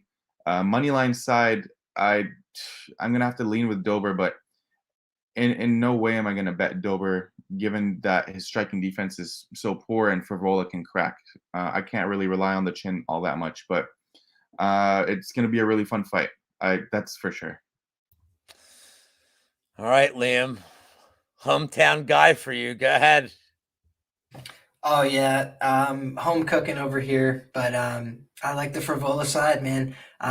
Listen, I bet Bobby Green against Drew Dober, and I thought he was pitching the fight of his life. I thought he was absolutely beating, Drew Dober about the head, neck, and chest like I expected him to. And then he got absolutely decked. And, the one thing I'll mention is he was coming off of a KO loss there to Islam Makhachev. Granted, it wasn't the most vicious beatdown in the world. Like 2 seconds later, they're both got their arm around each other like, hey, sorry, I had to do you wrong on short notice, whatever it was. But in all intents and purposes, Bobby Green's a guy who's on the back nine of his career, not going to be around for much longer. Matt Frivola went 15 hard minutes with Arman Sarukian, who I know has a much different style of fighting, but it's like he's going with elite guys for the course of the 15 minutes. I don't think that's anything to sneeze at. Drew Dober got taken down 5 times by Brad Riddell. The Australian kickboxers taking you down over and over. That's a red flag going against somebody who's a New York wrestler. These New York guys been teaching people how to wrestle once again. And I'm telling you that Matt Frivola can wrestle in this spot, in my opinion. I think he has the physicality to do it. And I think on top of that, to Wizz's point, everybody talks about, the knockout losses for Matt Frivola, but I don't think they talk about the near misses for Drew Dober, where he's been getting hurt, rocked, wobbled for some of the first times so visibly in his career. Terrence McKinney nearly had him out of there in the opening exchange, which is, by the way, exactly what happened to Matt Frivola. So it's like that. What's different is Drew Dober recovered, but he took a lot of damage to do so, and he is willing to get in the fire every time, take more damage, walk through some shots. Normally he starts a little slow, and he picks it up. Rounds 2, rounds 3. Frivola normally starts with a bang. He's normally out there round 1, ready to go. So I just think that for Frivola, he's going to bring the heat early. I think he's going to throw heavy punches, and I think he's going to try and get takedowns. His ground game is very scary. I feel like it's underrated. He went a little too hard against Jalen Turner. He had so many good positions. He got ahead of himself, kept falling over, looking for subs, but he was in a lot of dominant positions and nearly had them. So I feel like Frivola, he's getting more mature. He's getting a little bit more poised.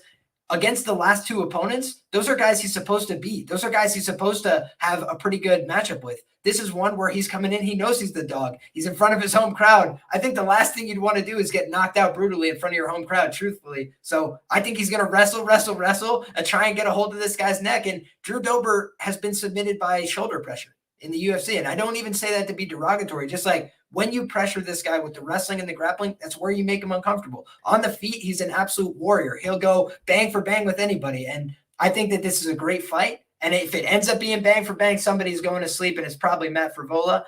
But I don't think that that's 100% of the knockouts in this fight are on the Drew Dober side. I just think Matt Frivola is a little bit slept on for his striking and his power. And I think it's going to be a competitive fight. Plus 188 seems a little wide to me. Mushroom took the long way around, but he says, what's up to all of us, in case you guys aren't looking to chat. Narco, finish it off with Dober Frivola. I think I know your side here for some reason. Yeah, I'm on the Dober side here, man.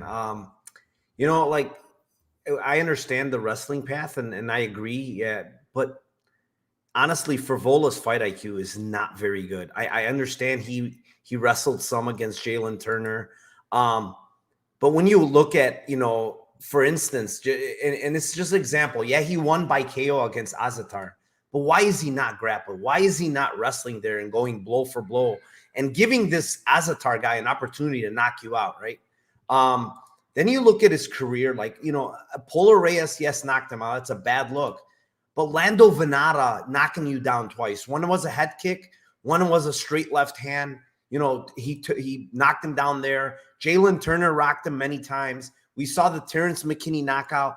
Go back and watch Gennaro Valdez in like the 3:30 mark of the first round after fucking Virola's absolutely killing this guy. And then Gennaro Valdez lands like a big shot and fucking Virola's rocked a little. It's like, what the fuck is this guy thinking, dude? Like, so I don't think he has the best fight IQ. The thing that Liam mentions, like, it seems a little, like Dober's chin is, he's getting hurt a little bit lately, and I do see that, he's been getting rocked. And he also mentioned the fact that Riddell, took him down 5 times. And that's also a red flag. But the thing that I see with Dober is his recoverability is really, really good. He's getting rocked, but he recovers very fucking well. And the other thing is, between these two guys, if you were to tell me who hits harder, I honestly think Dober hits much, much harder than Frivola does. So the chin, I think, is favored in a big way on one side, and the same guy hits a lot harder. And I just can't rely on Frivola to wrestle, man. And if he does, he does definitely have a path here. Submission's a crazy number that I played. I just don't think that price is right. Plus 1,200 on a submission prop for Vola is what I'm gonna look at on his side. That's just not a number. Like, this guy had a bunch of sub attempts against Jalen Turner, who's a way better grappler than Dober is. You know, he had submission attempts early on in his other fights. So the guy does go for submissions. So if people are to think that this guy is gonna grapple, then submission prop is fucking phenomenal at plus 1200. I just don't think he's gonna do it. I think he's gonna bang here, and he's probably going to get knocked out. I like the under 2.5 a lot here, just because of what I mentioned. Like, if this fight gets to the ground, I even think there's might be some ground and pound equity for Vola, because he does go for a lot of ground and pound when he's on top. So under 2.5, and I'm on the Dober side here for me. I do think that sub prop's wild. Just so you guys can have a laugh, I had Gennaro Valdez in my prime DFS lineup that day, and at least it was nice to know it was over. I'm like, okay, I'm done. It's my lineup's cooked. He got 0 points, and Frivola scored like 170. Like, he scored like an insane amount, like 5 knockdowns, like for like everything. He got like he even got like credit a takedown. I didn't think he had a takedown that fight. They gave him everything. But we are gonna move on to the main card. It is at 145 pounds, featherweight fight. Kron Gracie against Charles Jourdain. I have a couple of bets on this. Wiz, go ahead and start. And I have something, and I'm going to add something from Wheezy at the end of this when it gets to my turn. But Wiz, go ahead. Yeah, I mean, this guy Gracie's been MIA for quite some time now. High level grappler, as the name suggests. And here's the thing: another matchup similar to the matchup we had earlier between Yan Xiaonan, sorry, not Yan Xiaonan. Where we had Marina Rodriguez against Jandiroba, where it's a striker versus grappler. Jourdain is going to be piecing this guy up at range. I'm just going to say how it is. Kron Gracie's striking, yeah, he does like to bring it, but he is there to be hit. And when you're someone that has poor striking defense going up against Charles Jourdain, I mean, Jourdain has some pretty good striking, especially in that, if you look at that Shane Burgos matchup. No one really expected Jourdain to go toe-to-toe with Burgos, and he was winning the striking exchanges there. So striking-wise, if this is on the feet, Gracie's in big trouble, and especially since he's been off for 3 years, it's going to be tough for him. On top of that, the wrestling from Gracie to get to the grappling is not all that well. He doesn't really have good wrestling entries. He shoots from far out, and the pulling guard in MMA nowadays, it just doesn't work. It's very rare where you see someone find success by pulling guard. So I can't really trust Gracie in this spot. Jourdain's takedown defense, though, is pretty awful. He'll get taken down by a gust of wind, and that's just no disrespect. It is what it is. In the end, I think it's a tough fight to call, but I just have to lean with Charles Jourdain, given the amount he has fought in those 3 years that Gracie's been gone, and the striking acumen that he brings to the table. But yeah, I think if Gracie is able to land a takedown or two, the fight could be very well done shortly after. But is he going to land the takedown is the big question. That is the big question. Liam, your thoughts on this one? Yeah, I felt a lot better about Kron until I saw him this week, and I was like, geez, my man, what happened? He looks a bit disheveled, to say the least. Looks like a guy who's been living in Montana for a few years. And God bless him for it. Nothing wrong with that. But I do question a little bit what the training's been looking like. He seems like he's in a really bad mood this fight week, which could be a result of like inactivity for a while, cutting weight after some time off can be very difficult. Weight is one of those things where my college wrestling coach used to say it's a lifestyle. Keeping your weight down is a lifestyle. So that way it never gets too high. If it gets too high, then you have to do real maintenance. You have to change your body composition or you're going to hurt yourself in competition. There's no two ways around it. So for me, that's a problem a little bit in terms of these layers of inactivity. Henry Cejudo, right, is going to have doctors, scientists. Like when you take somebody who's a real professional like that, that's how they're going to approach it if they've been off for a while, to make sure that they present a good version of themselves. Whereas I don't know, like Kron literally could have just been like chilling up in the woods, like, I should take a fight. Like, it's been a minute. And that's the kind of thing that makes me a little bit nervous here. Jourdain does give up bad positions. He does give up back takes. Shane Burgos had his back in his last fight. underrated submission grappler, but still, you know, not the level of Kron Gracie, right? But here's the thing, like Kron Gracie, I agree, does not have good wrestling. It's not very good. He's not going to shoot doubles and singles and look great doing that. But against Alex Caceres, if you guys remember that fight, he just comes out literally like the first exchange, he goes for like a low line leg kick, stomp to the knee. And when Caceres retracts his leg, he goes underhook to a back take, standing back take, and the fight's over. So he could easily finish this fight at any point by doing something like that. But somebody like Cub Swanson kind of laid out a blueprint for how to beat him, which is being really intentional, keeping hands on him, moving, not letting your back get centered to him, and then just aiming for his chest. You don't really have to do anything more than that. And he was having a hard time closing the distance. So I felt like the numbers that were really mispriced here was, and this one's going to sound crazy, Gracie KO 20-1. Guys, Charles Jourdain's been dropped in like every UFC fight. He's a swang and bang kind of guy, and he could get positionally TKO'd. All those things are true. Now, outside of that, I feel like the Gracie numbers are really low. You know, the money line's low for all the numbers in terms of the inactivity, things that we don't know. It's a very low plus number. The submission prop's not great. The ITD is like 2-1. So there's not a ton to sink your teeth into with the Kron side. That's how I would approach it, though. I would be surprised if he won a decision here. His output is not going to match, I don't think, Charles Jourdain.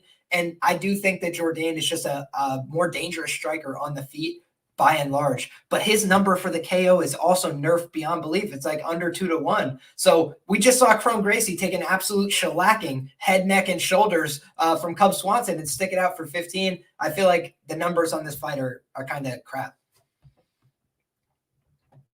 All right, Narco. That's good stuff from Liam. What do you got? I got a big old pass here, man.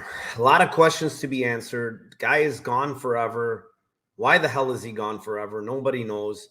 He comes, like Liam said, he's a madman at a press conference. I have no idea why. He looks like he just woke out of bed with that fucking haircut or whatever that thing is.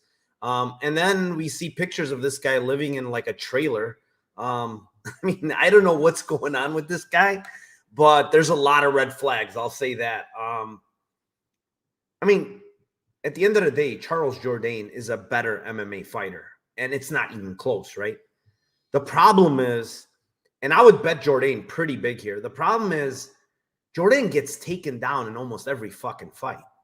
And I know Kron Gracie's not a very good wrestler, and I agree with all that. And I don't know if he's going to be able to get this fight to the ground, but he somehow, you know, got Caceres down, and then it was a wrap. So if he's getting Caceres down and it's a wrap against Caceres, who in my opinion is a better grappler than Jourdain is, what happens if he fucking gets Jourdain down? You know, this guy's a very, very, very high-level grappler. I honestly think that if this fight hits the ground, Jourdain is pretty much fucked. So that's my problem. Like, I don't know if he can get the fight down, but if he does, it's probably over. And on the feet, like you guys mentioned, Jourdain's going to absolutely put it on this guy. The other thing that is kind of interesting is Jourdain throws a lot of wild shit, a lot of wild kicks, a lot of spinning stuff. So he's there for the taking for a takedown. You know what I'm saying? When you're that aggressive, you're there to get taken down. And that's probably why this guy has been taken down a bunch in his UFC career. So, you know, that's another tidbit to think about if you're betting Jourdain. But yeah, for me, it's a pass, man. I don't want to touch this fight. Too many questions, too many red flags. I'm out. All right, I'll finish this up. I did take the poke on Gracie round one sub at plus 500. I feel like that's his win equity here. I don't have to explain it any further. Everything you guys said is right. Like Narco, you brought it up perfectly. Like Jourdain just comes out like a house of fire, throwing every move he ever learned in his life. If he gives up his back, just throwing a spinning kick, like I think Gracie's quick enough to take him down. If he gets him down the first 2 minutes of the round, he's got 3 minutes to get his submission. I do think Jourdain, he gives up his neck a lot when he tries to get up. One thing I'm going to bring up before we move on to the next fight is that if you guys watch Probability on the channel, which is Wheezy and Brady taking a look at over-unders based on like the benchmarks of the division and each fighter individually, his stats absolutely detest this under. This juiced under is minus 190.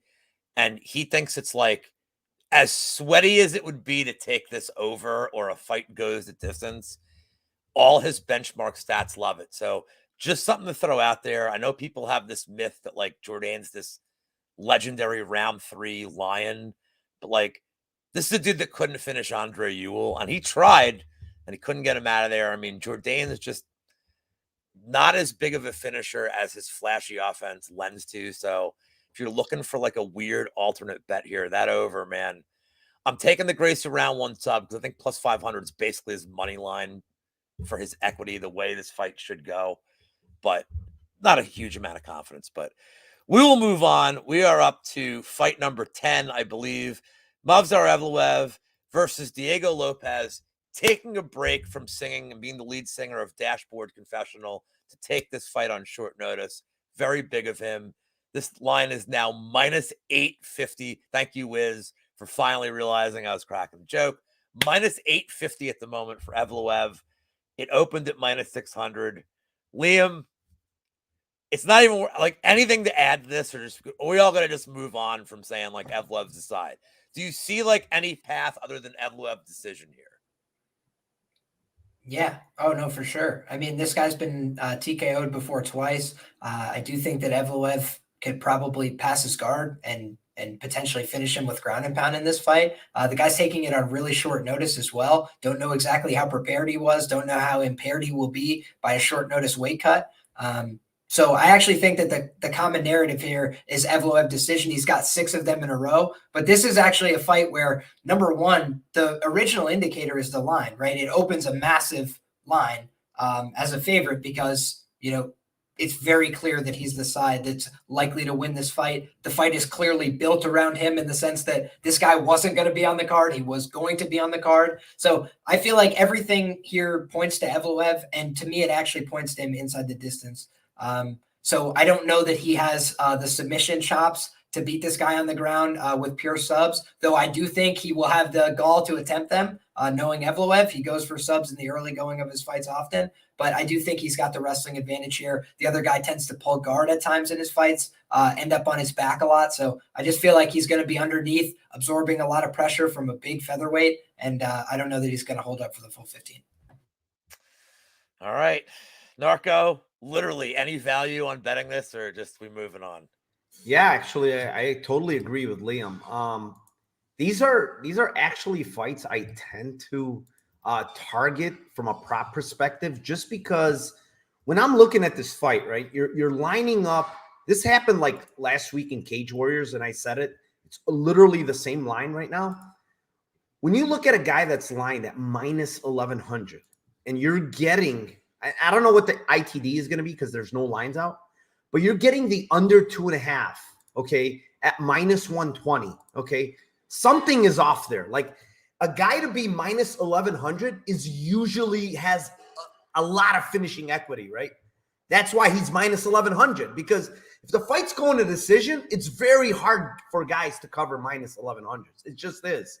So a lot of that line is baked into the guy finishing the fight. And now you're getting under 2.5 at minus 120. That just does not make sense. Those lines don't coincide with each other. So I'm assuming we're going to get ITD on this guy at probably plus 200 range on Movsar, because you're looking at the under 2.5 at minus 120. I'm happy to take plus. Go watch the Joe Anderson Brito fight where he's absolutely taken a beating on bottom from Joe Anderson Brito.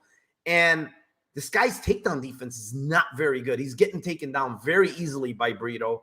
And Brito's just giving it to him on the ground. So, he does seem tough. He's got good BJJ, but like Movsar is levels above this guy. And short notice, there's a lot of things that come into play here. I'm going to probably play the ITD on Movsar because I think he finishes this guy inside of 2.5 rounds. What number do you think it's playable to?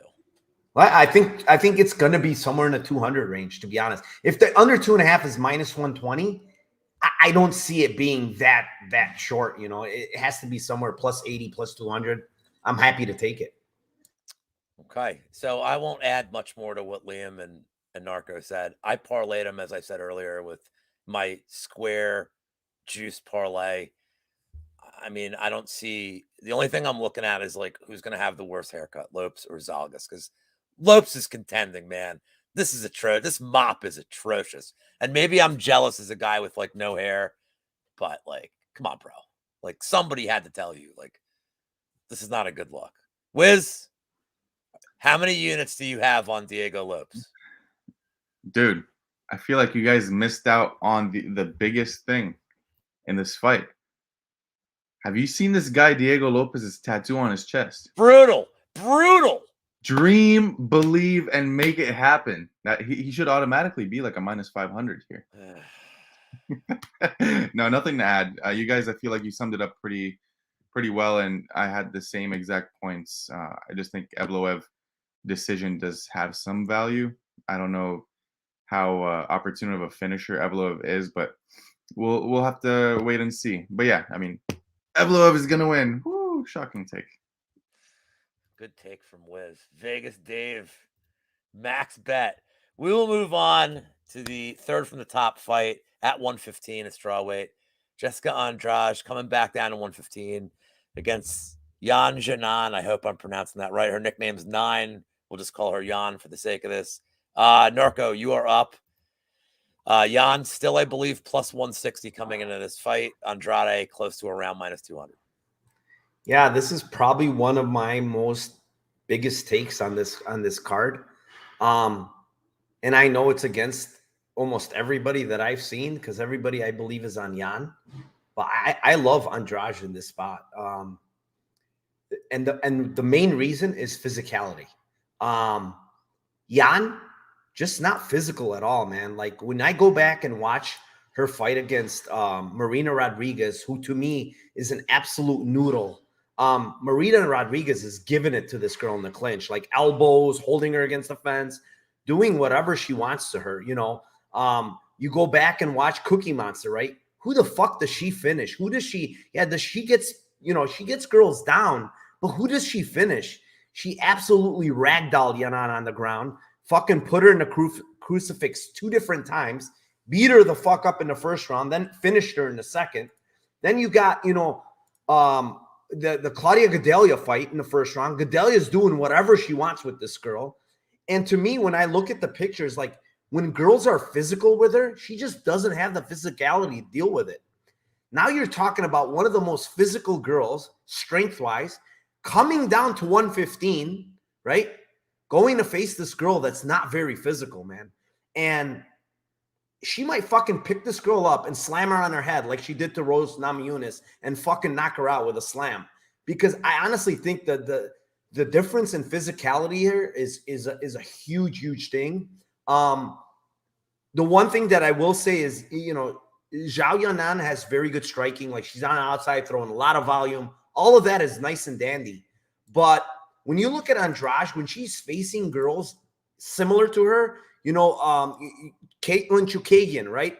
One of the girl, I mean, I'm not going to say she's similar, but she's one of those girls that skates around the cage, throwing a lot of punches, kicks, whatever. She went for takedowns there, Andrade did, right? Other fights like that, Namajunas, she took her, slammed her on the head. She took her down in the other fight that they fought. So girls that are strikers like that are point fighters, skirting around the cage, she tends to grapple. And I think she's going to grapple here. And once she gets a hold of fucking Yanan, she's going to the ground, dude. I have no doubt in my mind. The physicality here is night and day. I'm telling you guys, just watching some of these fights against these, girls that are less physical, a lot less physical than Andrade, she can't handle it, man. And I think if she gets taken down, crucifix is there to get beaten up with, submissions live. I just think she's so much stronger than Yan is here. So I love Andrade here. I love her to finish in this spot. I think she finishes here, and everybody's kind of writing her off because she lost to Blanchfield, but that's a completely different matchup. And this one's completely different. And it's down at 115, which I think she's going to have a monster strength advantage here. Yeah, I would agree, like, with the one point that this whole fight, like fighting Blanchfield at 125 and fighting this, like, I know it's like a quicker turnaround, but like these are really night and day styles. They're night and day fights, different weight classes. Like, I don't think like one has nothing to do with the other. The same token, I think that people that look at the Lauren Murphy fight, who is like literally a stationary target, and I had the ITD prop for Andrade there. I don't know if you did, Narco. Like, I did. Wizz, I think you did too. And we're like, what the fuck? Like, how are they not stopping this? Like, she was just getting murdered. Like, I think Jan can do kind of enough to stay out of trouble early in this. I think she can use her range and, like, look, by the way, Chukagian local product to like where I live, like the product Quakertown, PA. She looks like somebody from Quakertown, PA. It's the last I'll say that. I think Jan can dance around enough. I think she can stay out of trouble long enough. To your point, Narco, I think it might only take one takedown. And it could be an explosive, like, bull rush. Like, I don't, like, God forbid she doesn't do what she did to Rose.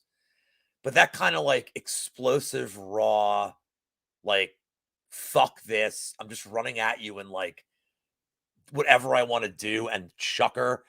I do think Andrade is, like, super capable of that. This is going to sound like a strange way I want to play this. I kind of think Andrade is a good live bet.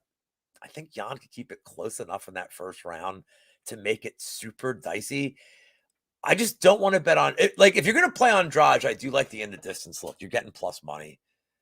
But laying like 2-1 with her, women's MMA, like, I've learned my lesson. I mean, I'm talking about Ribeiro being the more physical guy against Holmes. It's kind of the same thing here. Like, I 100% agree.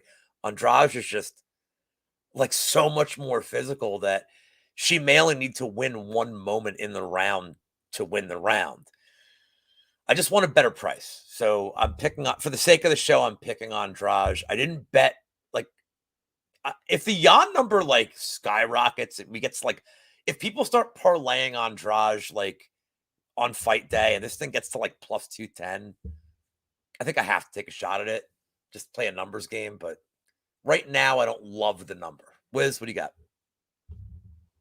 Yeah, I'm on the opposite side, but I'm not playing it unless I get a similar number as you were mentioning. I just think Andrade just tends to get hit a lot on the feet, and she's facing someone who might be a little bit faster than her here with Jan. And I just think Andrade needs to use the grappling to have the best chance of winning this fight. I think, as I mentioned, she's going to be faster, and she's shown to be improving her skill set over the past couple of fights. She hasn't achieved what Andrade achieved, and I feel like she has that chip on her shoulder, but you can't really factor that into capping. When you look at how she stayed in the pocket and held her own in the pocket with Marina Rodriguez, I feel like she got robbed in that fight personally. I have to take Jan just based off of volume. I do recognize the takedown threat here, which is what is keeping me off of the initial number as it is right now, around that plus 175. But if it does tend to climb more, I will be taking it. But ultimately, I'm passing, as I am with a lot of the fights on this card, to be honest. All right, Liam. Yeah, this is a tricky fight. Full disclosure, my three most profitable fighters on this card, two of them are fighting each other in this fight. So it's like that's going to have some internal biases for me. I've made a lot of money betting on Yan Xiaonan. I bet her as an underdog. I feel like she's been undervalued. I actually bet her against Carla Esparza, one of my worst moneyline bets ever. I bet her as a slight favorite there, and she did not win a second of that fight. So that did cause me to readjust a little bit my expectations for her, because I've said for a long time, a lot of international fighters, it's no disrespect. It's just the level of American wrestling is very thorough. And we do a kind of wrestling that most people don't do around the world. Folk style wrestling, control style wrestling is what they ought to call it. That's what the name of the game is. Can I hold you down? Can I wrap up your wrist? Can I turn you to your back when you don't want to? That's the name of the game. Not freestyle. Can I turn you upside down for 2 seconds? Right? It's just a different way of doing things. So for me, I think that it's very helpful to get in there with American style wrestlers and learn those skills. Yan Xiaonan did move her life to the United States in terms of her training camps, Team Alpha Male. She's a blue belt under the Team Alpha Male system. That's a little bit concerning here against Jessica Andrade, who's got backgrounds in wrestling, judo, jiu-jitsu, black belt level jiu-jitsu. And by the way, before the Amanda Lemos fight, I called Andrade by sub. I called it at plus 600. And the reason being was because we had seen she invested in a Las Vegas training camp where some of the other girls that you've seen from Pirane Valley Tudo, they all went in together to jiu-jitsu gyms and worked on their game. And we saw that manifest against Amanda Lemos. Now, in this fight, I do think that Yan Xiaonan improved her submission defense hugely. We saw that in the Mackenzie Dern fight. She got to a lot of great positions, wasn't able to get the finishes there, showed some good diligence there. However, the power, I think, is a real consideration. I think both these women have a chance to win by knockout. When you see Jessica Andrade lose fights, she tends to get finished. I think that goes underlooked. You know, I mentioned it in the Erin Blanchfield booking. I thought Erin was going to win that fight, but I also thought she was going to finish her. I was like, when Andrade loses, she tends to get finished. This is a fight where I think Yan Xiaonan's knockout equity is being a little bit underlooked because she does have real power in her hands. She does land a large volume of strikes, and she did have a few fights where she landed big, impactful strikes. Andrade has been in a lot of wars. She's been dropped before. This is a first time cutting back to 115 in quite some time. But that being said, I always said that Andrade at 115 is a different animal than at 125. And I think that, you know, now people are starting to come around to my point of view that Yan Xiaonan is a real fighter and really credible. So I might have to lay off here as this number has gotten nerfed down considerably. But I think the point you said, over 2-1, that would be an entry point where I would become intrigued on the Yan Xiaonan side. I think finishing equity is what I'm looking at as value in this fight. I'll leave it at that. But you guys can do the math, think through that statement. All right. And guys in the chat, just letting you know, we are all doing this for free, taking time out of our lives to give you our advice and our opinions. There's no reason to be combative or insultive to the panel, but you are happy to drop your own personal YouTube channels in the chat, and we are happy to come watch you guys give us your opinions as well. Anyway, let's move on to fight number 12, the co-main event. Sorry, I'm just not as nice as the other three guys in this panel. Bilal Muhammad against Gilbert Burns. Oh, with this one. So, man, I've made cases for both of these guys during the week. The easiest way to bet this fight is just live bet Bilal Muhammad. To me, is the easiest way to play this fight. I do think Gilbert Burns, you might miss the number. I do think that Gilbert Burns has early finishing equity, I guess. I do think Bilal Muhammad has good cardio. As we've seen recently, being on, and Wizz can attest to this, being on Ramadan is the best base for MMA. There's no better base for MMA. Not with this bum ankle. There's no better base than being in Ramadan. So I favor Bilal here. I know Gilbert's going to be dangerous early. I feel like I'm just giving the very generic take that seems to be going around. But then why not live bet Bilal like after one? You're going to get at worst you're going to get like plus 160, 170 after one. You're probably going to get plus 280, 300 after two. Maybe you guys think it'll be a different number. You're going to get a crazy number on Bilal after two, a very good number after one. That's the way I'm going to attack this. I'm going to sit back. I'm going to wait around. There's no reason to get involved unless you like the Burn side. There's no reason to get involved pre-fight. I favor Muhammad. There's a prop that I like that I gave out today. Muhammad round. I know it's his most likely win is decision. I'm hoping I'm hoping Narco likes this one. Round 3, 4, 5 KO for Bilal on FanDuel plus 1,200. It's kind of interesting to me. I think as this fight goes on, the stand-up's going to be there. The takedown should be there. The ground and pound's going to be there if he decides to go for it. Plus 1,200 to get all 3 rounds. Because I don't think the first 2 rounds are really Bilal's win condition. So it's kind of interesting to me. Wizz, what's your feeling? When I first saw this line, I was a little confused because I thought it would be a little bit more towards the Burns side here. Just because for a sole fact, I mean, who's the better striker in this matchup? It's going to be Burns. And then if we're talking strictly about grappling, it's going to be Burns. Wrestling, to be decided. That's the one thing that I think is going to set this matchup apart. But when we get a fight of this caliber between 2 high-level wrestlers and grapplers, we tend to see it play out on the feet more often than not. But given that this is a 5-round fight, it's going to be a little bit different. Now, in the three round war, sorry, against Khamzat Chimaev, Burns didn't look like he was fading that much, and they were going at it bell to bell. It was nonstop. So I believe his cardio has improved. I do favor Burns as this matchup. I just think that he covers Bilal anywhere this fight goes, personally.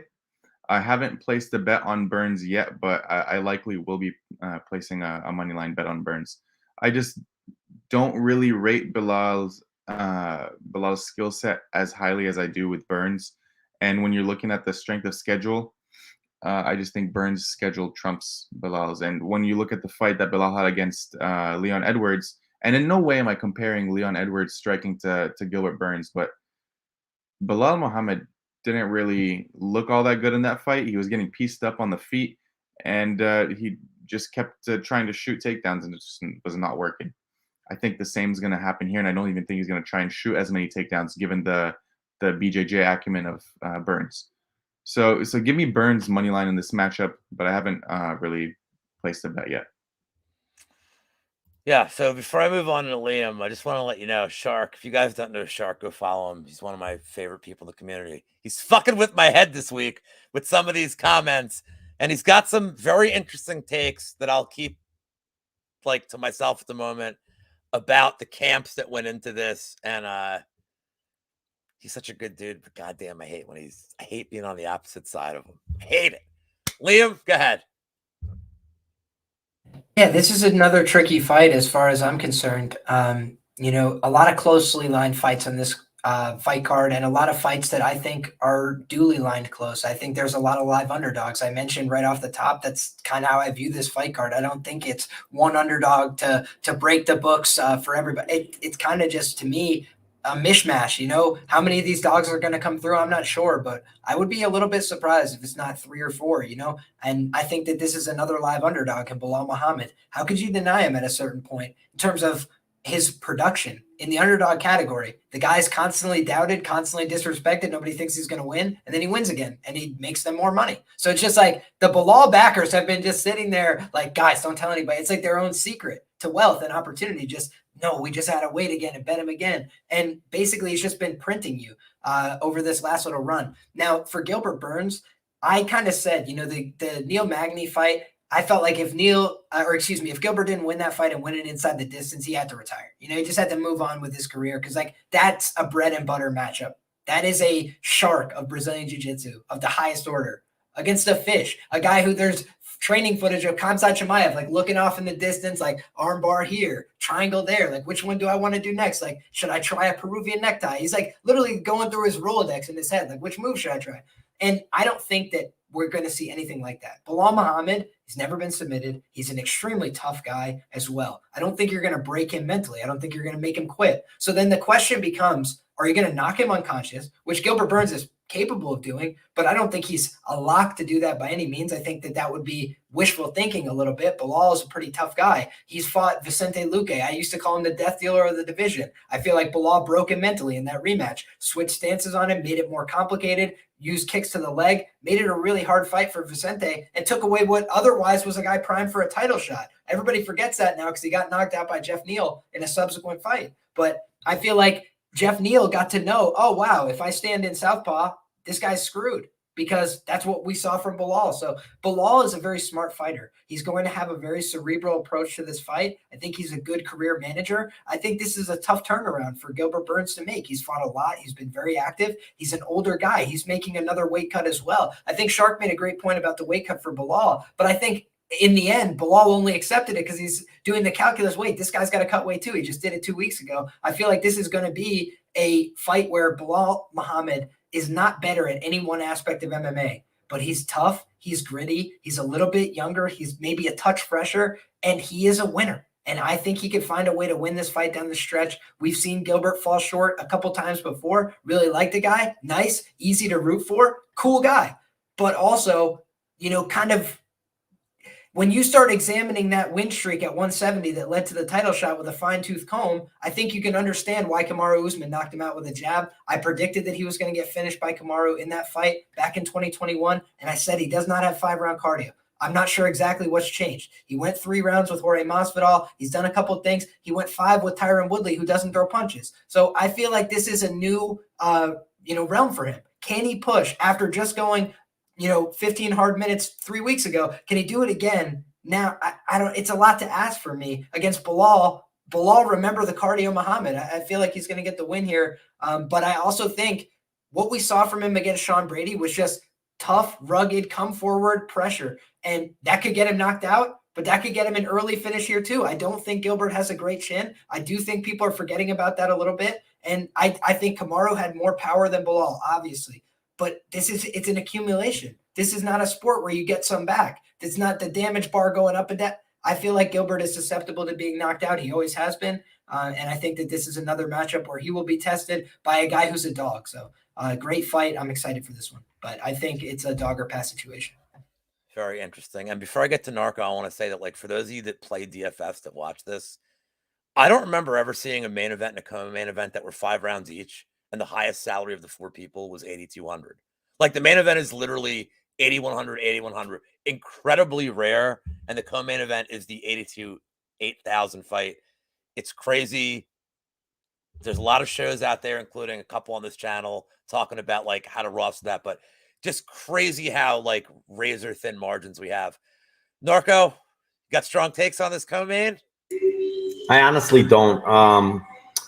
I kind of lean Bilal Muhammad here just because of the cardio thing. I don't think Burns has very good cardio. I don't think he's a five round type of fighter. However, Bilal Muhammad is definitely a 5-round type of fighter. I think he has a big cardio edge here. But I agree with you, Lou. I think the wait for a live bet here is probably smart on Bilal just because Burns is extremely dangerous early. Like if he lands a takedown, gets his back, something, Bilal's, very hard to sub, but also, Bilal is facing like a world-class jiu-jitsu practitioner. So it might get dicey. And also, like Liam mentioned, Burns hits hard still, you got to watch out. We understand that Bilal is tough, but, he's been knocked out before. So, Burns early is very, very dangerous. He rocked Usman very early. So the guy does carry a lot of power early. So for me, I'm kind of looking to jump in live on Bilal. I think he takes over later in this fight. Rounds 4-5, I'm kind of leaning towards instead of the 3-4-5. I'm looking at 4-5 in general. I have a bet on those. They're pretty big numbers, and I feel like Bilal takes over late, man. But pre-flop, I don't want to touch this fight. I think it's probably aligned accurately right now. It's almost pick 'em. Slight favorite Burns. I don't mind it. I think he has more finishing equity, which is why it's probably lined at what it is. But it's a pass at this point. But I'm gonna look to jump in live here. I'm gonna have my clicker ready, and if I see what I like from Bilal, I'm gonna jump in. And he's probably gonna lose early rounds, but we'll see. The combo prop on FanDuel for 4-5 KOs plus 1,900 for Bilal. I know you haven't bet separate, but you guys. No, I'm not even picking KO or sub. I know sub is probably not going to happen, but when I'm banking on cardio and someone's exhausted, like we've seen the best of the best get subbed. Rodolfo Vieira getting subbed. So I don't even want to mess with KO or sub. I'm just taking the 4-5, and they're big numbers. They're like 2,100, 2,900. There's no reason to mess around there. I don't blame you. Those are great. Now, the worst thing that could happen is like you have a KO prop round 5, and it's like, and Yuri Prochazka gets a submission. I've been burned way too many times with those. I don't fuck around with them anymore. You're right. So we're about to get to the main event. I want to thank, we had 80 live people in this chat. Thank you guys so much for spending your time on a Thursday night. Thank you to Wizz. Thank you to Liam. Thank you to Narcocop for spending time on our channel. Please go like their stuff. But let's get to the main event. And if Liam doesn't say something, I'm going to steal something he said last night that resonated with me greatly. I've been gambling for 20 years. I'm still smart enough to know that other people know shit that I don't know. And when I hear something that just rattles my brain, I can't avoid it. But we're talking about the main event. Cejudo against Sterling. Wizz, start us off. Do you have a bet? Do you have a lean? You have to have a lean for the show because I'm making that rule. No bet as of yet. Oh, that rhymed. So the way I was looking at this, I mean, Cejudo obviously 3-year layoff, and the way I'm looking at this division is these older fighters don't tend to fare well, but you have to think of it this way: 3 years off is quite some time, and a lot of people usually think about the ring rust. But when you're surrounded constantly by fighters at Fight Ready, the gym that he runs, you've got to take into factor that he's helping these guys train, and he's getting some rounds in here and there to help them prepare for their respective fights. So I don't think the ring rust is going to play a factor here for Cejudo. Now, there's too many questions for me to bet him at the moment. Um, I think he wins just because I feel like he's better than Aljamain in the striking department, and I think he can hold his own in the wrestling. But it's just everything is to be determined on how he looks on Saturday night, because he can easily go out there and look like a deer in headlights and just massively like rusty and not moving well just because it's first fight in 3 years. If Cejudo fought and won last year, this line would look a little bit differently, in my opinion. I think he would be a little bit bigger of a favorite. So ultimately, I'm going to have to lean with Cejudo. I think he has the tools to negate Sterling's wrestling, to stuff the takedowns, and on the feet, I think he's just miles ahead of Sterling. So give me Cejudo, but not the most convicted take here. All right. Wizz for Cejudo. Liam, what do you got? Well, I want to know what I said last night that was so insightful, because truthfully, I don't remember. And, well, if you don't say it, I will. It'd be a shame if it goes unremarked. But as far as I'm concerned, this is a tricky fight, right? I did Dan Levy's show at the beginning of the year, Best Fight Picks. If you guys aren't familiar, we did our predictions for the entire year. And one of the predictions I made was that Patchy Mix was going to win the Bellator title. Yeah, that one didn't age up. The receipts video, I saw it. Exactly. But did you see the tail end of the receipts video where I made my bold claim about the UFC's bantamweight division? I made a 1A and 1B. I didn't know if I was allowed to say Bellator. So then on the 1B, I said Aljamain Sterling, I think, will retire this year. And the reason I said that is multifaceted, but it all comes from Aljo. Right. I used to listen to his podcast. He always talked about wanting to retire young, but then you go back to interviews from when he was 26, 25. It said, why does this young up and coming star think about retirement? Why is Bubba? And Aljo's always talked about wanting to get out of the game early. He doesn't want to incur a lot of brain damage. He's a very well-spoken guy. He has aspirations to be in Hollywood. He has aspirations to do all these other things with his life. He's a very capable guy. He does a podcast, all this stuff. So he wants to move on with his life at some point, right? Now, when you look at what he's accomplished everything he ever wanted to. He won the title. He's done a lot of great things. Beat Petr Yan in the career-defining fight, right? Needed that one back. He got that one back. Goes against TJ Dillashaw, the snake of the division, whatever they call him. He goes and beats that guy's ass. Made it look easy. Okay, great. But what do those fights tell us, right? Because I think the Petr Yan fight, the first one, people overvalued in the capping for the second one. I believe Aljo has been straight up and honest with us from the very outset. He told us I was very hurt going into that fight. I was thinking to myself, I'm nervous. I can't believe it. How am I going to go 25 minutes? I can't grab a hold of this guy. You see in the fight, he looks weak. Aljo normally looks like one of the strongest guys in the division because he's huge and he's very muscle bound, but he looked weak physically. That's not Aljo. So I was convinced when he said that wasn't me and I'm going to do better, that he was telling the truth. I bet him plus 370 is one of the best bets I've ever made. Okay. But it was still a pretty close fight within the margins. He had the position he wanted. He did great damage from there. He wasn't able to put him away. He wasn't able to lock in the choke. So a guy who is really competent in the wrestling and the grappling, like Petr Yan, who's not leagues ahead of anybody in the wrestling and grappling. He just got audited by Marab, right? From second one to the end, a teammate of Aljo. So his wrestling and grappling is good defensively. He had enough to not get finished, but he was getting audited there. That's a bad stylistic matchup. We just saw the same thing happen to him against another guy in the division. So for me, that kind of devalues that win. You look at Henry Cejudo's resume, it's aces all the way through. What do we have to judge him by now? Inactivity. It's hard to say, but all I know is that every guy in the division, is saying Henry Cejudo's name. All I know is that every guy from around the way, like Demetrius Mighty Mouse Johnson and John Jones and every other high-level fighter that you could think of goes and asks Henry Cejudo when they have a question, right? Nobody is turning to the champ with due respect. Aljo's a great fighter, but he's got great coaches and he's sought out great coaching across the country, right? Going to Extreme Couture, going to Sarah Longo, they produce champions, all that. But Henry Cejudo has built a championship around himself, and he's always done that. He did that in the Olympics. He did that in the UFC. When he came up short against Mighty Mouse the first time, he made every adjustment necessary and came back and got the win. That's one of the best wins in UFC history, period. The win over Mighty Mouse.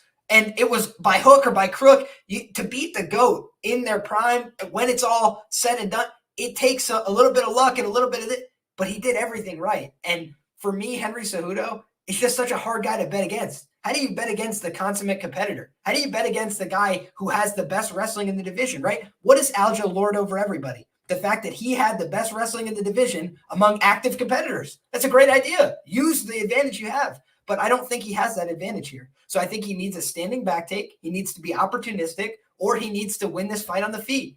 And that's a very tough ask. I don't think Henry Cejudo is going to be taking him down. I think he's going to try and put a hole through his head. I think Henry Cejudo is a vicious striker. I think he's a mean guy with bad intentions on the feet. And I think that his kickboxing and his striking goes unremarked upon for some reason. But since the Wilson Hayes fight, he's been trying to assassinate guys with his hands, trying to put them through somebody's forehead. And I think that Henry throws with a lot of bad intention. I think Aljo's there to be hit. And I don't think Aljo responds great when he's the nail. I love Aljo, but when you saw that Petr Yan fight, you saw the writing on the wall. Why did everybody think he was going to lose that fight? Not because he was down on the scorecards, but because it was looking on his face like he was going to break. And it was looking by his body language like he was going to break. And I've never seen that from Henry Cejudo. You have to kill Henry Cejudo. When he got beat by Demetrius Johnson, he got shut off with shots to the body. But when you see, and by the way, it was a vicious assault to the body. DJ's like, bah, bah, bah, just firing, knee. Henry had no idea what was coming to him. Did you see the clinch every time after that? Henry's dominated the clinch battle with these guys, including Marlon Moraes, where he beat him up there, got in close to this guy, and he made it a dick measuring contest, for lack of a better word. Henry was like, let's stand in the pocket and find out who wants this batter. And he beat him up. Guys, Marlon was never the same. So everybody talks about what Marlon was and what he wasn't. He wasn't the same because of Henry Cejudo. And make no mistake about that. Changed that man forever, changed his career. Broke him mentally, he never recovered. So as far as I'm concerned, Henry Cejudo doesn't get the respect he fully deserves. And I think the fact that he opened as a plus 130 is a reflection of that. I think this is much more accurate. I had called back in January. I thought this would close around a pick'em price because I thought that's fair and appropriate. But I do think that the side at plus money is Henry Cejudo. And I think that he's got a chance to finish this fight. Jesus Christ. I am so pumped right now, Liam. If you guys aren't excited about this card, just watch Liam's 5 minutes there. I am fucking pumped. Narco, try to top it. Try to top Liam's excitement. Yeah, I'm not going to top Liam's excitement here, but what I will say in this fight is, again, a lot of questions, right? Guy's off for 3.5 years. Wizz made some good points that, he's constantly training at Fight Ready. He's getting fighters ready. He is the wrestling coach there, yada, yada, yada. And that's good. But ring rust is real. Let's be honest. When you talk about any boxer, any fighter in general, ring rust is a real thing. I mean, it's different when your nerves are going, getting into a huge fight like this in front of a huge crowd. It's much different, right? And Cejudo's been there. He's done that, Olympic gold medalist, you name it. This guy has done it. What I'm trying to get at is if this was Cejudo back years ago, I would happily be betting Cejudo now. No fucking problems at this price. I do think he has advantages almost everywhere here outside of the jiu-jitsu, right? The problem is the ring rust. Guy's been out for 3.5 years. Now he's coming back at 36 years old, which is not young for this division. What I do love here is, why don't you look to live bet Henry Cejudo here? When is Aljo most dangerous in almost all of his fights, right? It's the first 2 rounds. I mean, we've seen it against Jan. We've seen it against Sandhagen.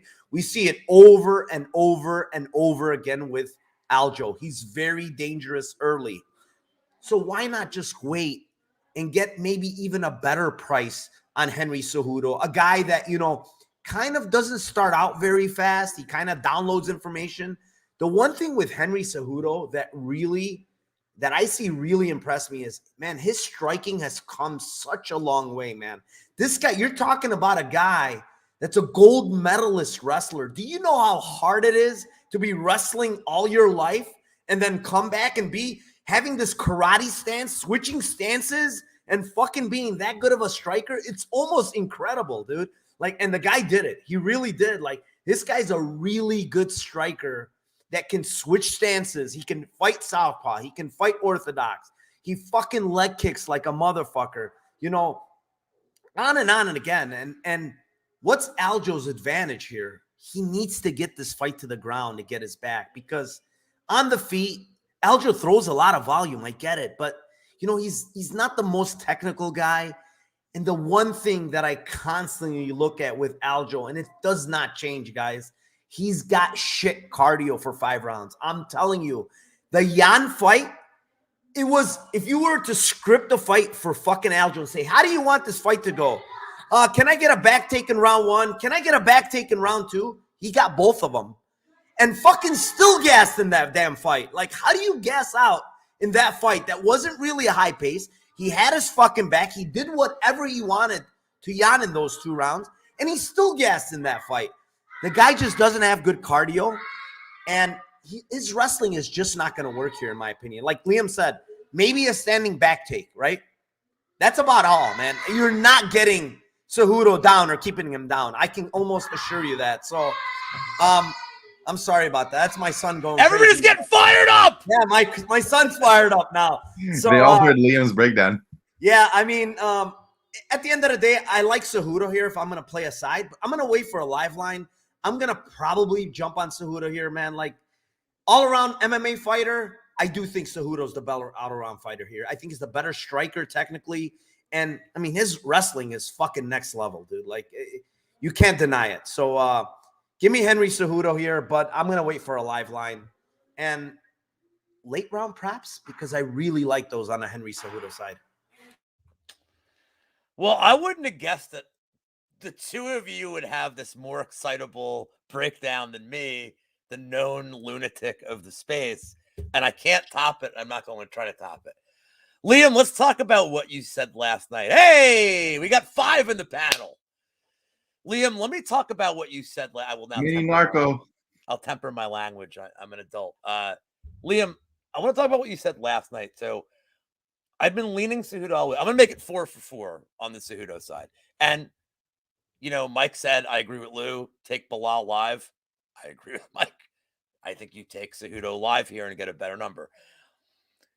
If you want to talk about like this layoff, he's got to have like the most active retired career ever.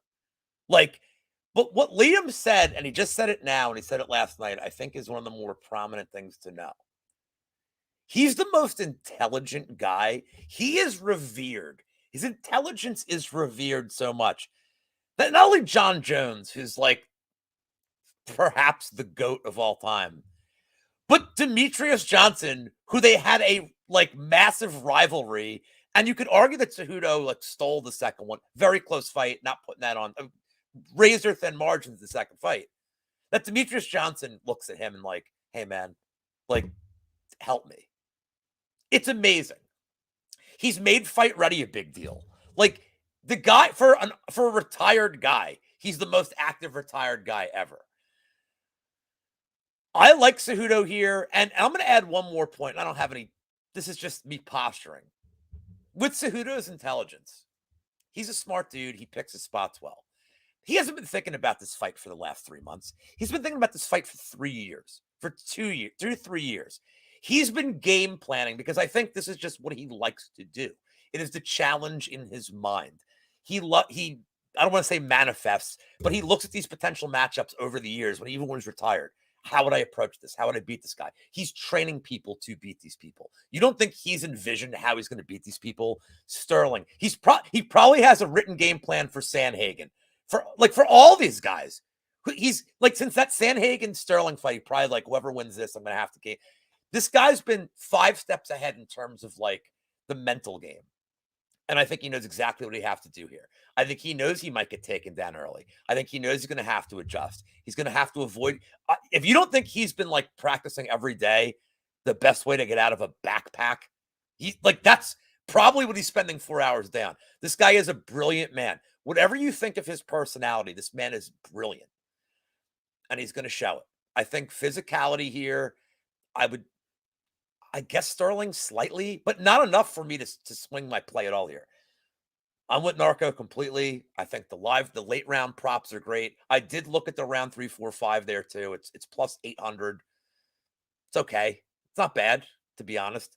I think the live bet angle is a little better because I think the decision equity. I think Cejudo completely have decision equity here. And Sterling's pretty tough, man. Like, yeah, he fades, but like he's a tough dude. Like, and look, man. Sterling's talking about like, here are my next couple of fights. He knows the road ahead of him. He wants to move up. Man, he's got some reserve in the tank. I think Sterling doesn't get enough credit. I think a lot of people look at the DQ, and they're like, he has no fight in him. But like, I don't know, man. Like, I think Sterling's got a lot more fight in the tank and like a lot more will to fight through being tired than people realize. So I like Cejudo here. We're going to make it unanimous. And, that's going to be a wrap for the show. I thank my 3 panelists, the 90 plus people live in chat. I am a nobody in the space, so like I goddamn love it. I give my guests all the credit. Wizz, promote yourself and feel better. By the way, my friend, with your. By the way, if you guys don't know, Wizz is like Zlatan Ibrahimovic. He's half lion, so his ankle's going to heal by like Wednesday. So he's like this whole thing he's doing. He's going to be fine by Wednesday. I sure hope so. Thank you for the wishes, and thank you for having me on. Narco, Liam, always a pleasure. If you guys want to find all of my work, it's at Wizz Does on YouTube and at Twitter. I do a bunch of fighter interviews, and I'm getting into MMA media bit by bit. I will be in Atlanta next month for PFL 6. That's the card I'm targeting. So I'll be out there. That's the Shane Burgos card. So hopefully I can meet some more fans out there, and looking forward to the rest of the week, the rest of this fight card as well, and for more Horsemen breakdowns to come. I really appreciated this, guys. Thank you, Wizz. Liam, I know you had a show today. I know you had a show last night. For those of you guys who don't know, before Liam says it, he's doing some really cool stat stuff on Twitter about like, and I'll let Liam talk more about it, but really eye-opening stuff he pulls out really early in the week. So go ahead, Liam. Well, thanks, man. I just try and help people by putting out some information along the course of the week, all sorts of different things.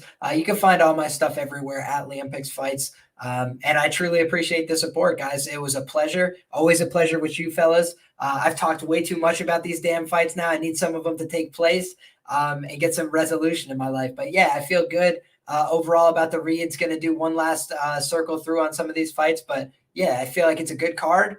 Fun fights, a lot of exciting action. Ready to get into it. Appreciate you guys. Go check out Liam's Just Win Baby podcast that he does every Thursday. And also anthropomorphic advantages is a word that is like copyright Liam the whole life. Narco, thank you so much for coming on. Please tell the people where to find you. Please promote the show and the Odd Chopper stuff too, which is awesome. Thanks for having me. Glad to be among some goats here. Yeah, you guys can find me at Narcocop on Twitter. I do write and do a video for Odd Chopper on their YouTube channel. They're part of Stochastic, which is a DFS site. I do it weekly. I do a little best bet show, which has been remarkable this year for them. I have like a 19-10 record so far with a lot of plus money winners. And obviously my Lambo Plays podcast with Tim Troiano tomorrow. We're going to have that show tomorrow at 9:00 Eastern. Join us. We're going to have some big plays for this card. I mean, I can't wait for this UFC 288 card. And then on Saturday, I do have the Twitter live spaces, which has been really good for live betting and stuff like that. So, yeah, man, thanks for having me. I appreciate it. I just can't wait for this fucking card, man. It's Narco kills live spaces, kills it. Yeah. And also, I forgot to mention, we have Cage Warriors, Ryzen, and One Fight Night. So there's a lot of betting this week, guys. Narco is to lower fight leagues like I am to like lower soccer leagues. I'm like Romanian League One, I'm in. Like, oh, I got it, I got it capped. Oh, we are gonna end on one note, by the way, which I didn't tell you guys, but you can find me, LouBetya, MMA Engine channel. My next show is literally right after this one. I'm recording the Same Game Parlay Show. Grind never stops at me. Same Game Parlay Show with Brady and Johnny K Picks. I'll release that tomorrow. Happy hour tomorrow at 5:30, and then on the way to New Jersey, I'm headed up north to go be a fucking maniac with whoever in the community. I know Dale's going to be there. He wants to beat up hobos, and I'm not opposed to it. We'll see what happens. And one more thing, Narco, with the Odd Shopper is they have my favorite personality on YouTube, Dave Lochran, who is also like a local guy to me. He's like another Philly bro. He's Burb guy, like one of my favorite people to watch. So that's a really cool team you guys are building over there. It's awesome to see you having success with that company. Like, that really is cool. Bunch of good guys out there. Yep. Yeah, they're all great. Alex Baker's like a goddamn genius, like with his algorithms. Like, he's super smart. So that's a good company. I don't understand the name. I liked Awesome. They changed it. It was Awesome. Yeah, Awesome to Stochastic, because that was his name for DFS, but then I don't know what happened. So the South Park thing. Well, the South Park had like a big episode with the dude named Awesome-O, the robot, and I wonder if it was like, I don't know, who knows? But I have no idea. Anyway, guys, check out everybody on the panel's content. Good luck on your bets this weekend, and we will see you some other time. Take care. Goodbye.